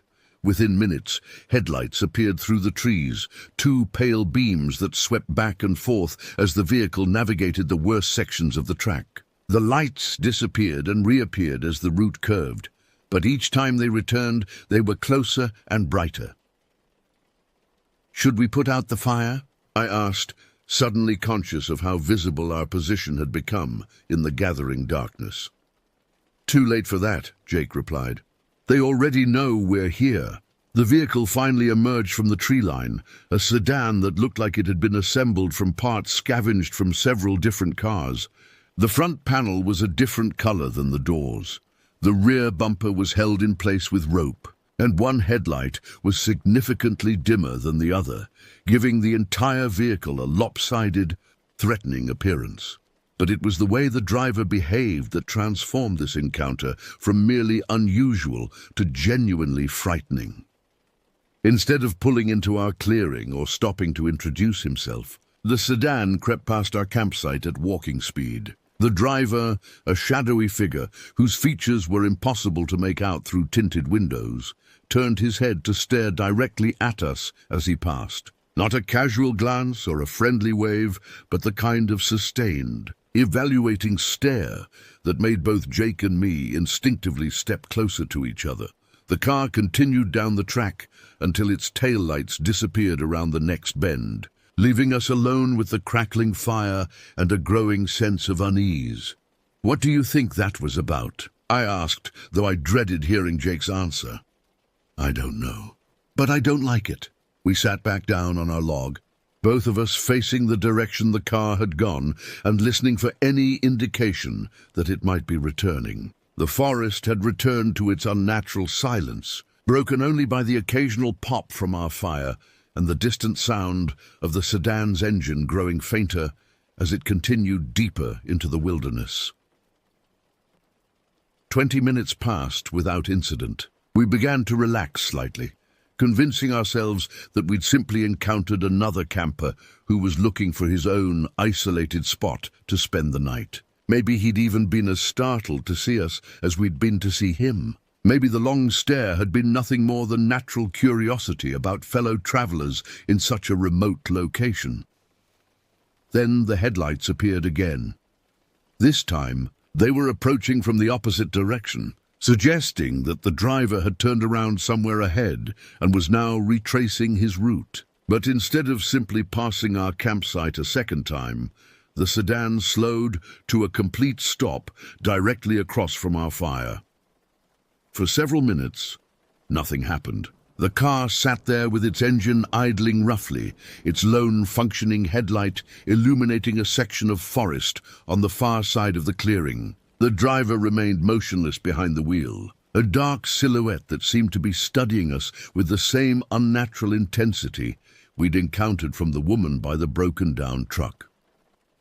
Jake's hand found mine in the darkness, and I realized both of us were trembling, not from cold.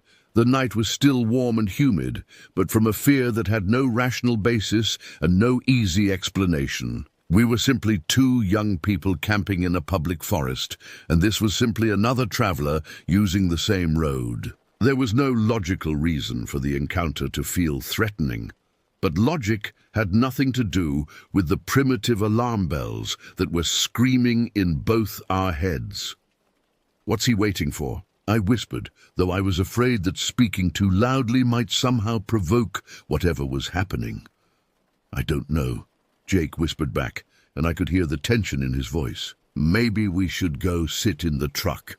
Before we could act on that suggestion, the sedan's engine revved and the vehicle lurched forward, continuing down the track in the same direction it had originally been traveling. Within moments, its taillights had disappeared again, leaving us alone with our racing hearts and growing paranoia. But our relief was short-lived, because 15 minutes later, the headlights appeared for a third time. Now there was no possibility of innocent explanation. The driver was deliberately circling our campsite, using the track as a loop that allowed him to pass our position repeatedly while maintaining the pretense that he was simply traveling through the area. Each time he appeared, he slowed to observe us for several minutes before continuing on his circuit. "This is not normal," I said, abandoning any attempt to whisper. "Normal people don't do this." Jake stood up again, and this time he walked to the truck and returned with something I couldn't see clearly in the firelight. When he sat back down beside me, I realized he was holding the machete we'd packed for clearing brush. "What are you planning to do with that?" I asked, though part of me was relieved that we had some form of weapon available. "Hopefully nothing," he replied. "But if he stops and gets out of the car—" He didn't finish the sentence, but I understood. We were alone in the wilderness with someone whose behavior suggested either mental illness or predatory intent. Our nearest neighbors were either the mysterious woman with the broken-down truck, assuming she was still where we'd left her, or the population of Millerville, more than an hour's drive through treacherous terrain. If this situation escalated beyond verbal intimidation, we would be entirely on our own. The sedan made 2 more circuits, each time slowing to observe us before continuing its seemingly endless loop. By the 4th pass, both Jake and I were standing beside the fire, no longer even pretending to be relaxed. We watched the headlights approach, counted the minutes while the driver stared at us, then tracked the taillights until they disappeared around the bend. "We should leave," I said during one of the intervals between visits. "Pack up everything and get out of here right now." Jake nodded. "Yeah, this is getting too weird." But even as we began discussing our escape, both of us realized the practical difficulties involved. Loading our gear in the dark would be noisy and time-consuming, potentially alerting our unwelcome visitor that we were preparing to flee. Worse, our only route out was the same track he was using for his circuits. If we encountered him head-on in a narrow section where passing was impossible, we'd be trapped with nowhere to run. Maybe he'll get bored and leave, I suggested without much conviction. Maybe, Jake agreed, but his grip on the machete suggested he wasn't counting on it. As if summoned by our conversation, the headlights appeared again, approaching from the same direction as before. But this time, something was different. Instead of the steady beam we'd grown accustomed to, the light was flickering irregularly, creating a strobe effect that was deeply disorienting. The sedan crept into view, moving even slower than before, and I realized that the flickering wasn't caused by a malfunctioning headlight. The driver was deliberately turning his lights on and off, creating a signal that might have been an attempt at communication or might have been something far more sinister. This time, when the car stopped across from our campsite, the engine didn't continue idling. Instead, it shut off completely, plunging that section of forest into darkness and silence. We could hear the driver's door opening. The metallic groan of the car door opening cut through the night air like a blade, followed by the soft thud of it closing again. In the flickering light from our fire, I could just make out a dark figure moving around the sedan, but the flames created too much contrast for me to see any details beyond a basic human silhouette. Jake's hand tightened on the machete handle, and I could hear his breathing becoming shallow and rapid. My own heart was hammering so hard I was certain it must be audible across the clearing. Every primitive survival instinct inherited from thousands of generations of ancestors was screaming at me to run, but my legs felt like they'd been filled with concrete. The figure moved slowly around the perimeter of our campsite, staying just outside the circle of firelight where we could track his movement without being able to see him clearly. He wasn't attempting to hide or sneak up on us, quite the opposite. His footsteps were deliberately heavy, his path obvious, as if he wanted us to know exactly where he was at all times. "What do you want?" Jake called out, his voice carrying an authority I didn't think he actually felt. "We're just camping here for the night." The figure stopped moving but didn't respond. In the dancing shadows created by our fire, I could see that he was facing our direction, but his features remained completely obscured. The silence stretched on for what felt like hours, but was probably only 30 or 40 seconds. When he finally spoke, his voice was rough and gravelly, like someone who'd spent years smoking unfiltered cigarettes or breathing industrial fumes. "Nice spot you picked," he said. "Real private. Nobody around for miles." The words themselves weren't threatening, but the tone carried implications that made my skin crawl. This wasn't small talk between fellow campers. This was a predator letting his prey know that they were isolated and vulnerable. "We'll be leaving in the morning," I called out, trying to keep my voice steady. "Just passing through." The figure resumed walking, completing his circuit around our campsite before stopping directly across the fire from where we stood. Now I could see him more clearly.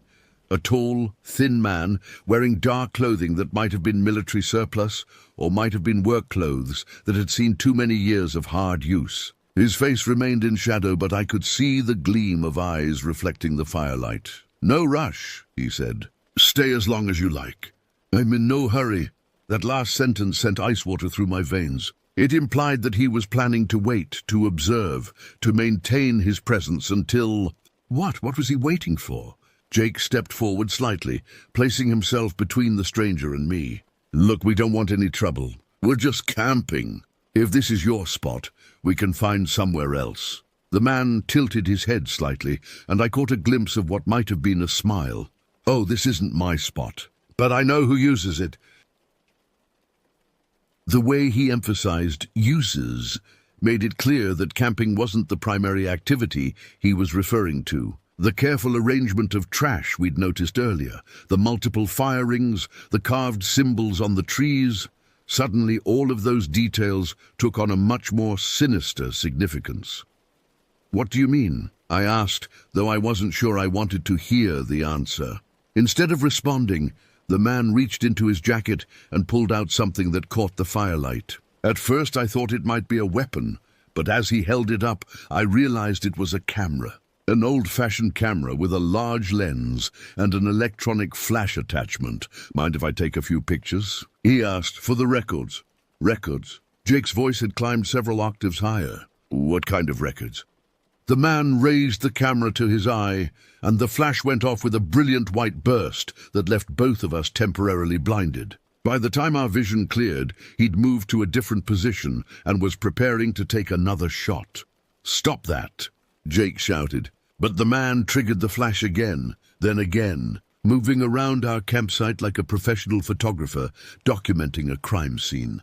Each flash was disorienting, destroying our night vision and making it impossible to track the man's movements effectively. Between the bursts of light, he seemed to teleport from one location to another, always staying just outside our reach while maintaining his systematic documentation of our presence.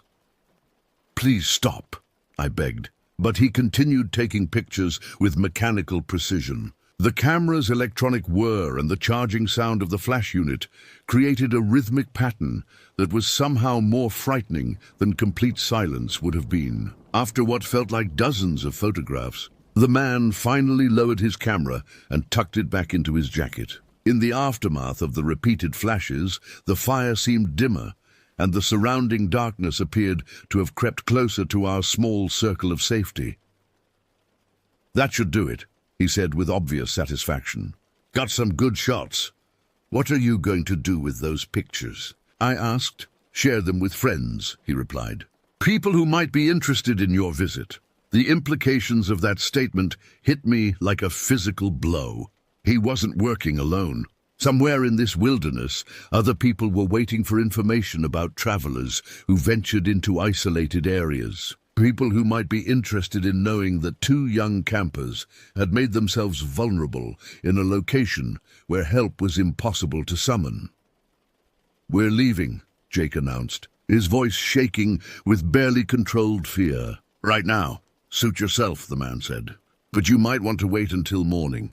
These roads can be dangerous in the dark, easy to get lost, easy to have an accident." The threat was barely veiled. If we attempted to leave now, something would happen to prevent our escape. Whether that something was mechanical sabotage, a blocked road, or direct confrontation didn't matter.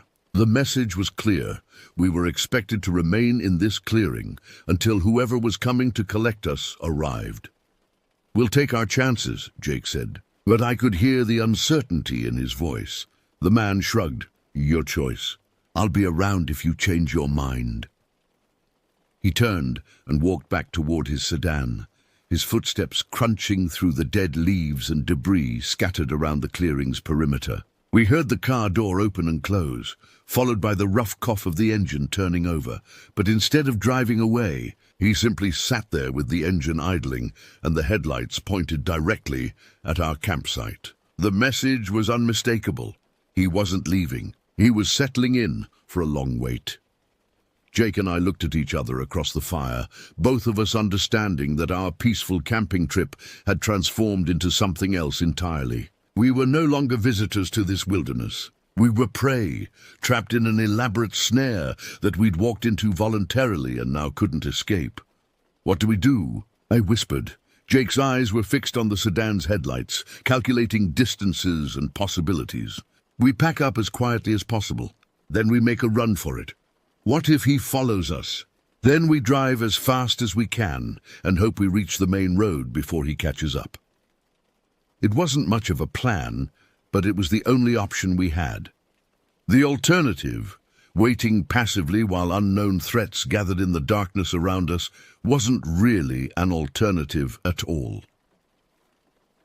We began moving our gear with deliberate stealth, trying not to create any obvious signs that we were preparing to flee. But with every item we loaded into the truck, I became more convinced that our efforts were futile. The man in the sedan was watching our every move. And he'd already demonstrated that he had resources and planning capabilities that we couldn't hope to match.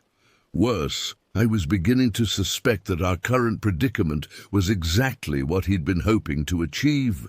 That the photographs, the threats, the psychological pressure were all designed to force us into making a desperate escape attempt that would play directly into whatever trap was waiting for us down the track.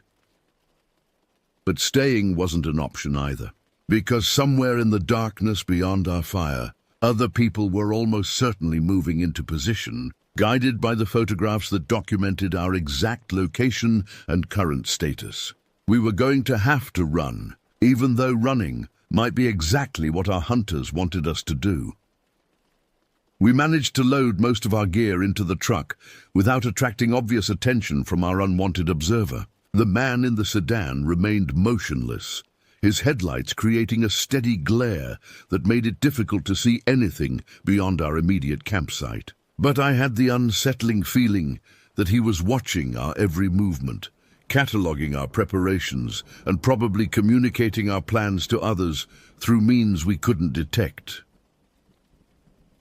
Jake was securing the last of our equipment when we heard it, a sound that made both of us freeze in terror. It started as a low, grinding noise, like metal scraping against stone, coming from somewhere deep in the forest, beyond the sedan's position. At first, it was barely audible over the idling engine, but it gradually grew louder and more distinct. Whatever was creating the sound was moving, approaching our location through the dense undergrowth that surrounded the clearing. "What is that?" I whispered, though I was afraid that speaking might somehow attract the attention of whatever was making the noise. Jake shook his head, his face pale in the firelight. "I don't know, but we need to leave. Right now."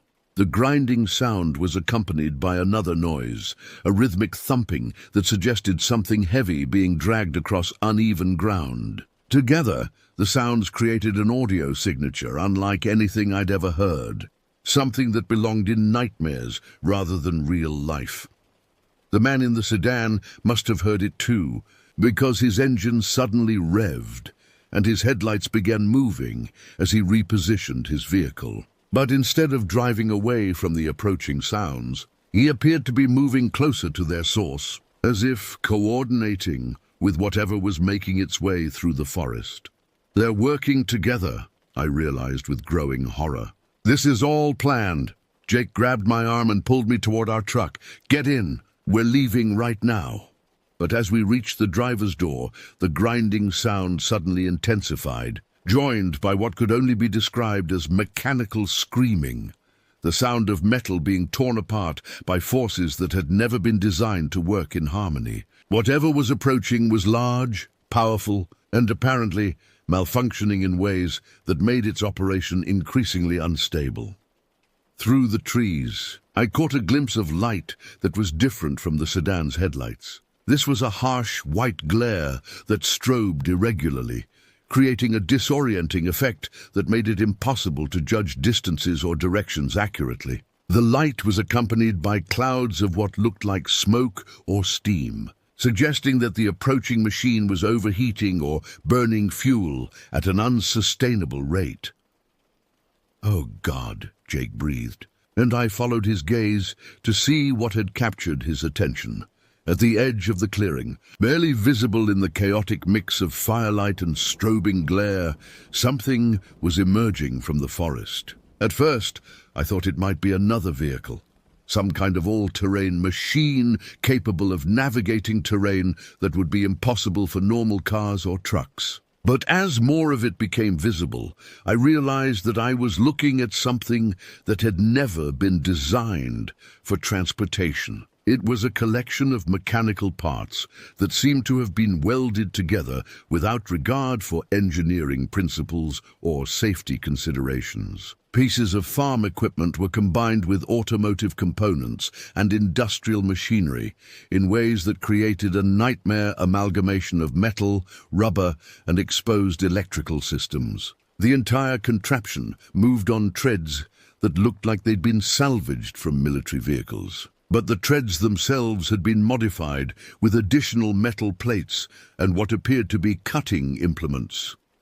But it was the purpose of the machine that filled me with absolute terror. Mounted on the front was a cage-like structure just large enough to hold 2 people, with restraints that had obviously been designed to prevent escape. This wasn't a vehicle, it was a mobile prison, built specifically for capturing and transporting human beings who couldn't fight back effectively. The machine lurched into the clearing with mechanical groans that suggested its various components were fighting against each other with every movement.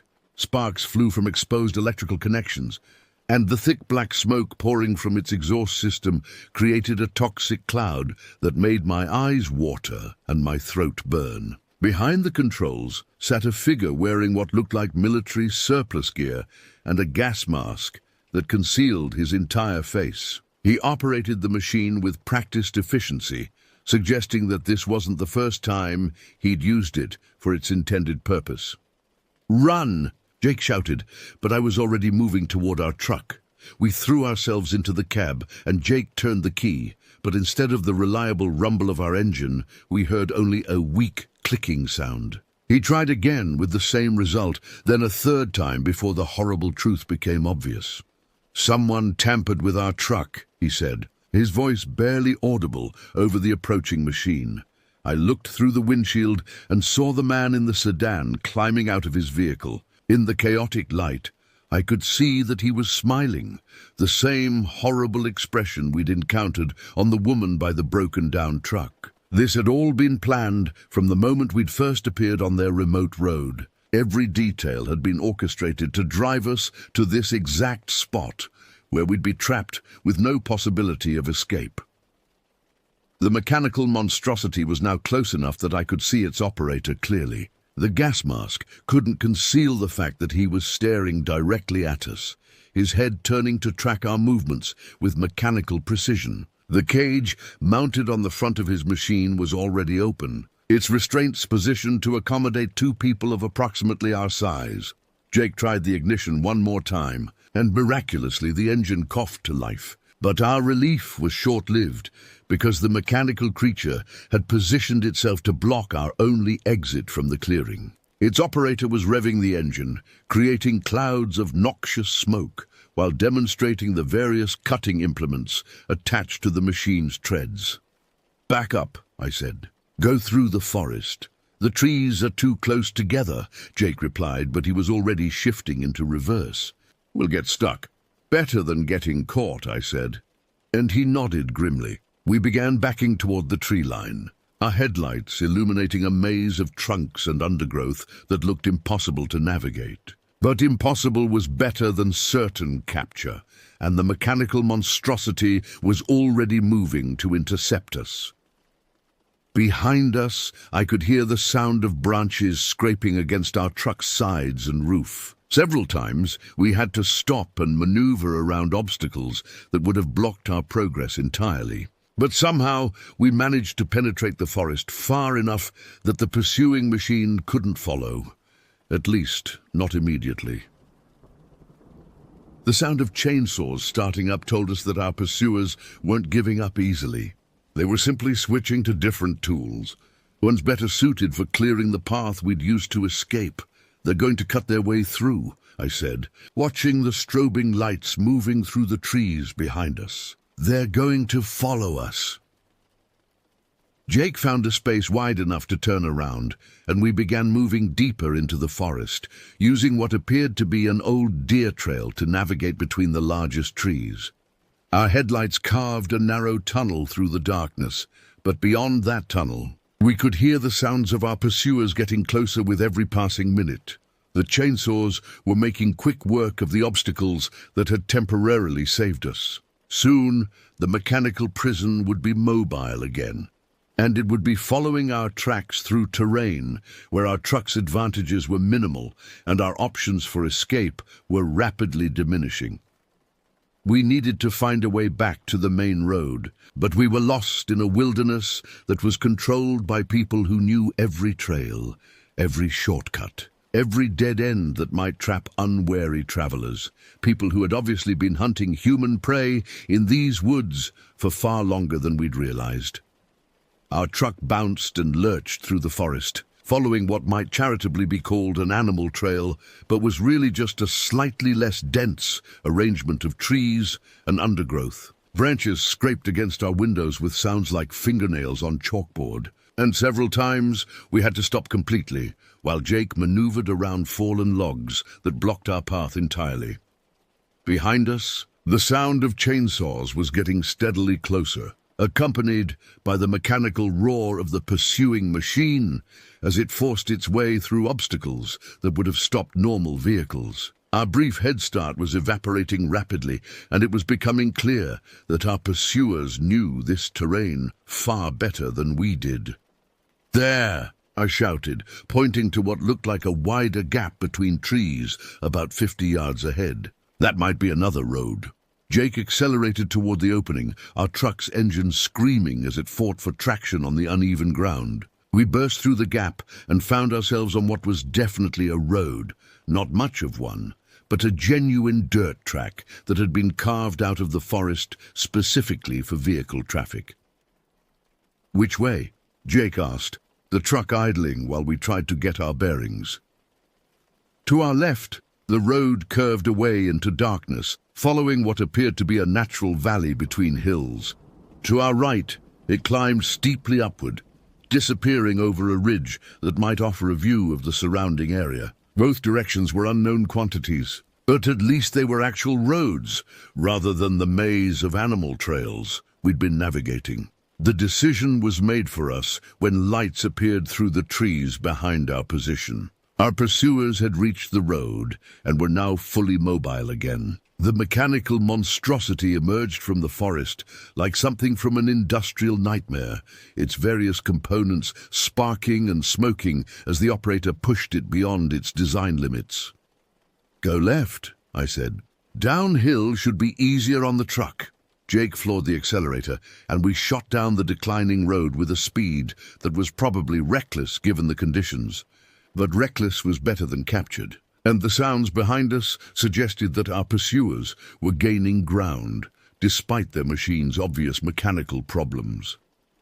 The road wound through dense forest for what felt like miles, occasionally branching into smaller tracks that disappeared into the darkness. Each time we encountered an intersection, Jake had to make split-second decisions about which route might lead to safety and which might lead to dead ends where we'd be trapped like animals in a cage. Most terrifying was the realization that our pursuers seemed to know exactly where each road led. Several times we glimpsed lights approaching from different directions, suggesting that multiple vehicles were now involved in tracking us. What had started as an encounter with a single suspicious individual had escalated into a coordinated hunt involving resources and manpower that spoke to a much larger operation.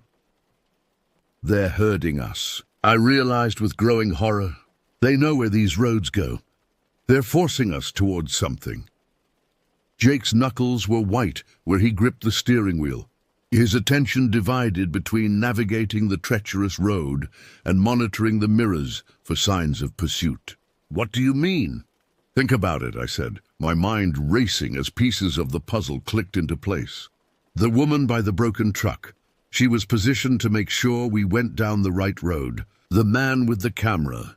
He was documenting our presence for people who weren't there yet. This whole thing is organized. They've done this before. The implications of that realization were almost too horrible to process. Somewhere in this wilderness, other travelers had found themselves in similar situations. People who'd been drawn to remote locations by the promise of solitude and natural beauty, only to discover that they'd walked into carefully prepared traps. And given the elaborate nature of the hunting operation we'd encountered, it seemed unlikely that many of those previous victims had successfully escaped. Our road began climbing again, winding up the side of a steep hill through switchbacks that forced Jake to slow down significantly. Behind us, the pursuing lights were getting closer, no longer hindered by the need to clear obstacles or navigate unknown terrain. On an established road, the mechanical prison was apparently capable of much higher speeds than its appearance had suggested. "There's something ahead," Jake said, pointing to a structure that was becoming visible at the top of the hill. As we got closer, I could see that it was some kind of building, a long, low structure that might have been a hunting lodge or ranger station in better days. But even in the darkness, it was obvious that the building had been abandoned for years. Broken windows, collapsed sections of roof, and walls covered in graffiti suggested that whatever legitimate purpose it might once have served had been forgotten long ago. "Don't stop," I said, though Jake was already accelerating past the structure. "That's probably where they want us to go." But as we drove past the building, I caught a glimpse of something that made my blood freeze. In what had once been the parking area, several vehicles were arranged in neat rows. Cars, trucks, and motorcycles of various ages and conditions, all sitting silent and dark in the night air. They weren't the vehicles of hunters or park rangers. They were too diverse, too obviously civilian, representing decades of different models and manufacturers. They looked like the abandoned property of people who'd arrived at this location, expecting to leave again, but somehow never managed to complete that journey. "Oh God," I whispered. "Those are their cars." "The people they caught. All those cars belonged to people who never made it home." Jake's foot pressed harder on the accelerator, and our truck shot past the building complex with a speed that was probably dangerous on the winding road. But the alternative, slowing down to examine the evidence of previous crimes, might have been fatal. Behind us, the pursuing lights had crested the hill and were now bearing down on our position with renewed intensity. I could see multiple vehicles now, spread out across the road in a formation that was clearly designed to prevent our escape if we tried to reverse direction. "There's a fork ahead," Jake said, and I could see he was right. The road split into two branches, one continuing straight ahead, while the other curved sharply to the right and disappeared into a different section of forest. "Which way?" I asked, though I suspected that both options led to predetermined destinations that our hunters had selected long before we'd ever arrived in this wilderness. "Right," Jake decided, and swung the wheel hard as we approached the intersection. The road immediately became rougher, suggesting that this branch received less maintenance than the main route. Our truck bounced and shuddered as we navigated potholes and washouts that threatened to trap us or damage our vehicle beyond repair. But the alternative, staying on the main road where our pursuers could use their superior knowledge of the terrain, seemed even worse. For several minutes, we seemed to be pulling ahead of our pursuers. The lights behind us grew dimmer, and the sounds of pursuit became less distinct. I began to hope that we'd finally managed to shake them, that our random choice of direction had led us away from whatever trap they'd been trying to drive us into. Then we rounded a curve and found ourselves facing a sight that destroyed any remaining hope of escape. Stretched across the road ahead was a makeshift barricade, constructed from fallen trees, abandoned vehicles, and coils of razor wire. It was obviously a permanent installation, something that had been built to stop exactly the kind of desperate flight we were attempting. There was no way around it, no way through it, and no time to back up before our pursuers arrived to complete the trap. We were caught.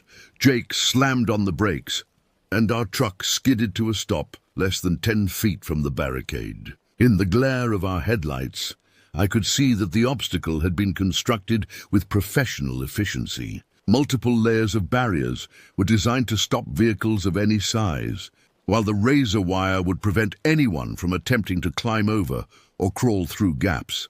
But it was what lay beyond the barricade that filled me with absolute terror. Standing in the road, illuminated by our headlights, were at least 6 people wearing the same military surplus gear and gas masks we'd seen on the operator of the mechanical prison. They were arranged in a semicircle behind the barricade, each one holding what appeared to be some form of weapon, improvised clubs, modified tools, devices that had been constructed specifically for subduing human beings without killing them outright. Behind us, the pursuing lights were getting closer rapidly. Within minutes, we'd be surrounded by people who had obviously been hunting human prey in these woods for years. People who had refined their techniques through practice on victims who'd left behind the collection of abandoned vehicles we'd passed earlier.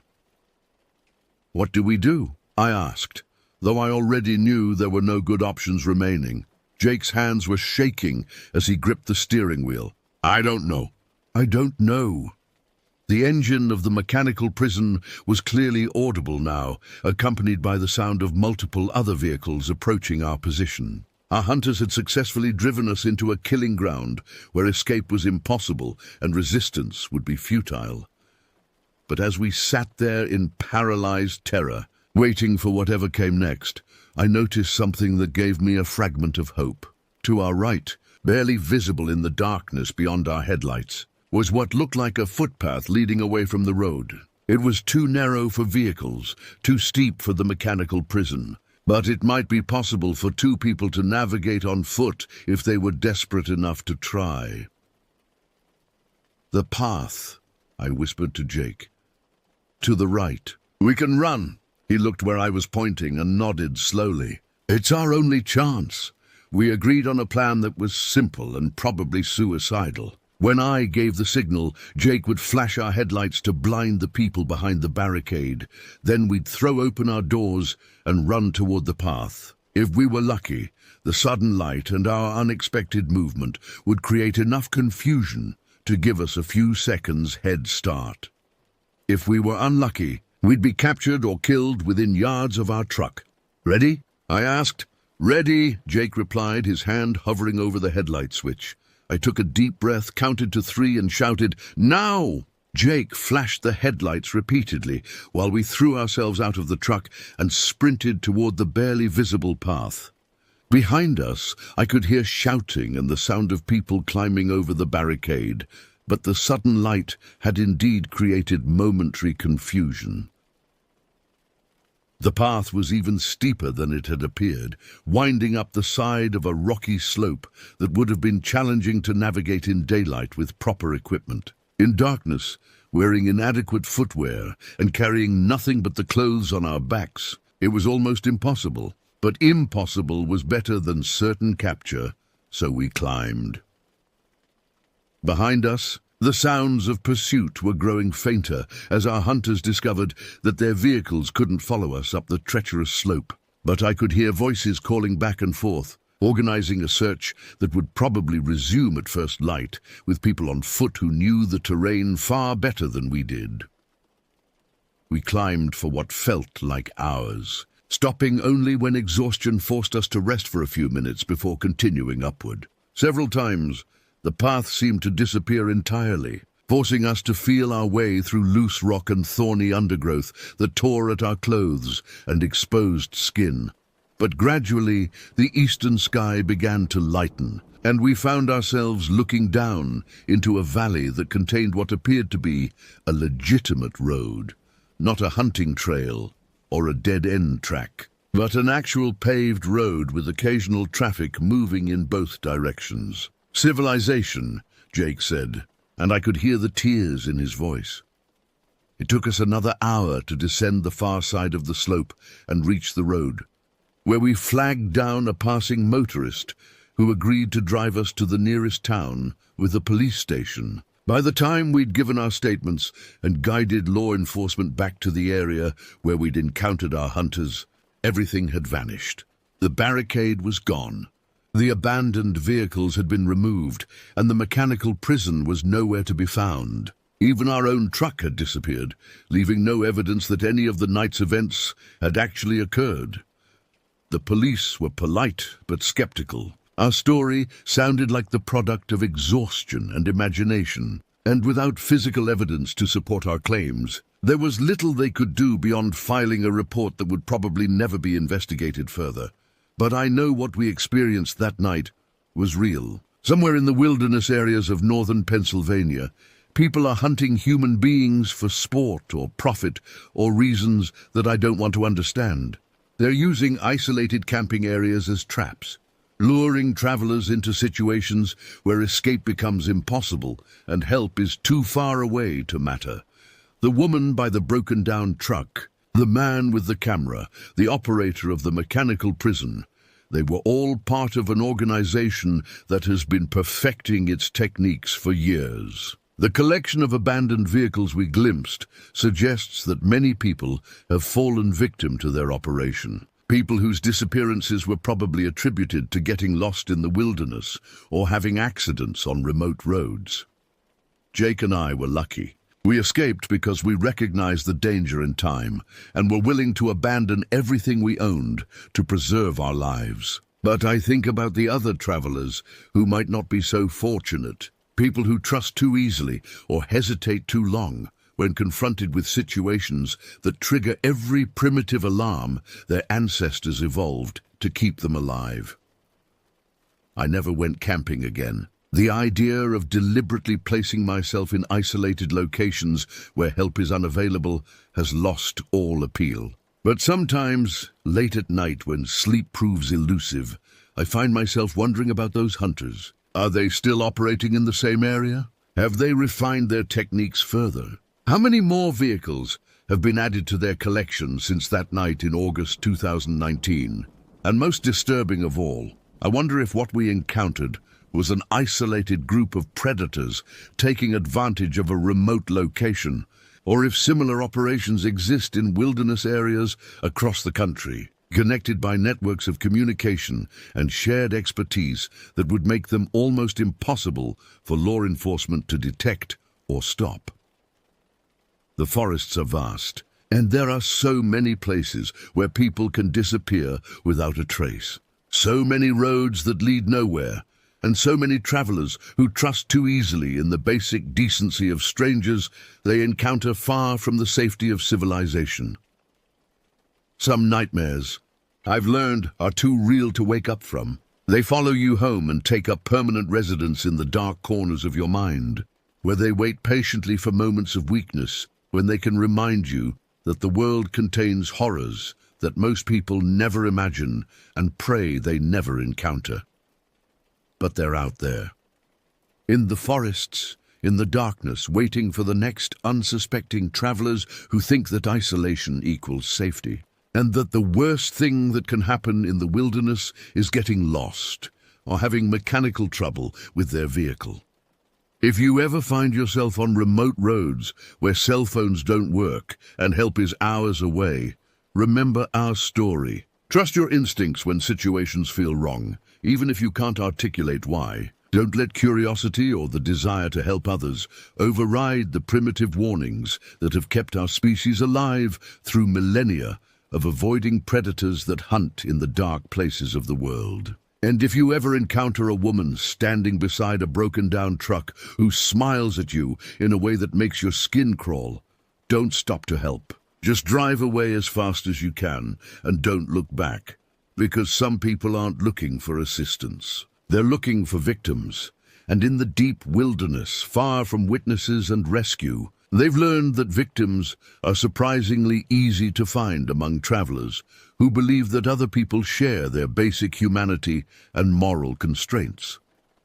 That faith in human decency is a beautiful thing, but it can also be deadly when it encounters people who see other human beings as nothing more than prey to be hunted, captured, and collected like trophies in a game that has been played in the shadows for far longer than most of us would care to imagine.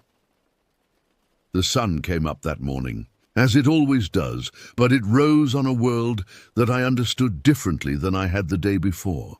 A world where monsters are real, where they hunt in organized groups, and where they've learned to use our own instincts for helping others as weapons against us.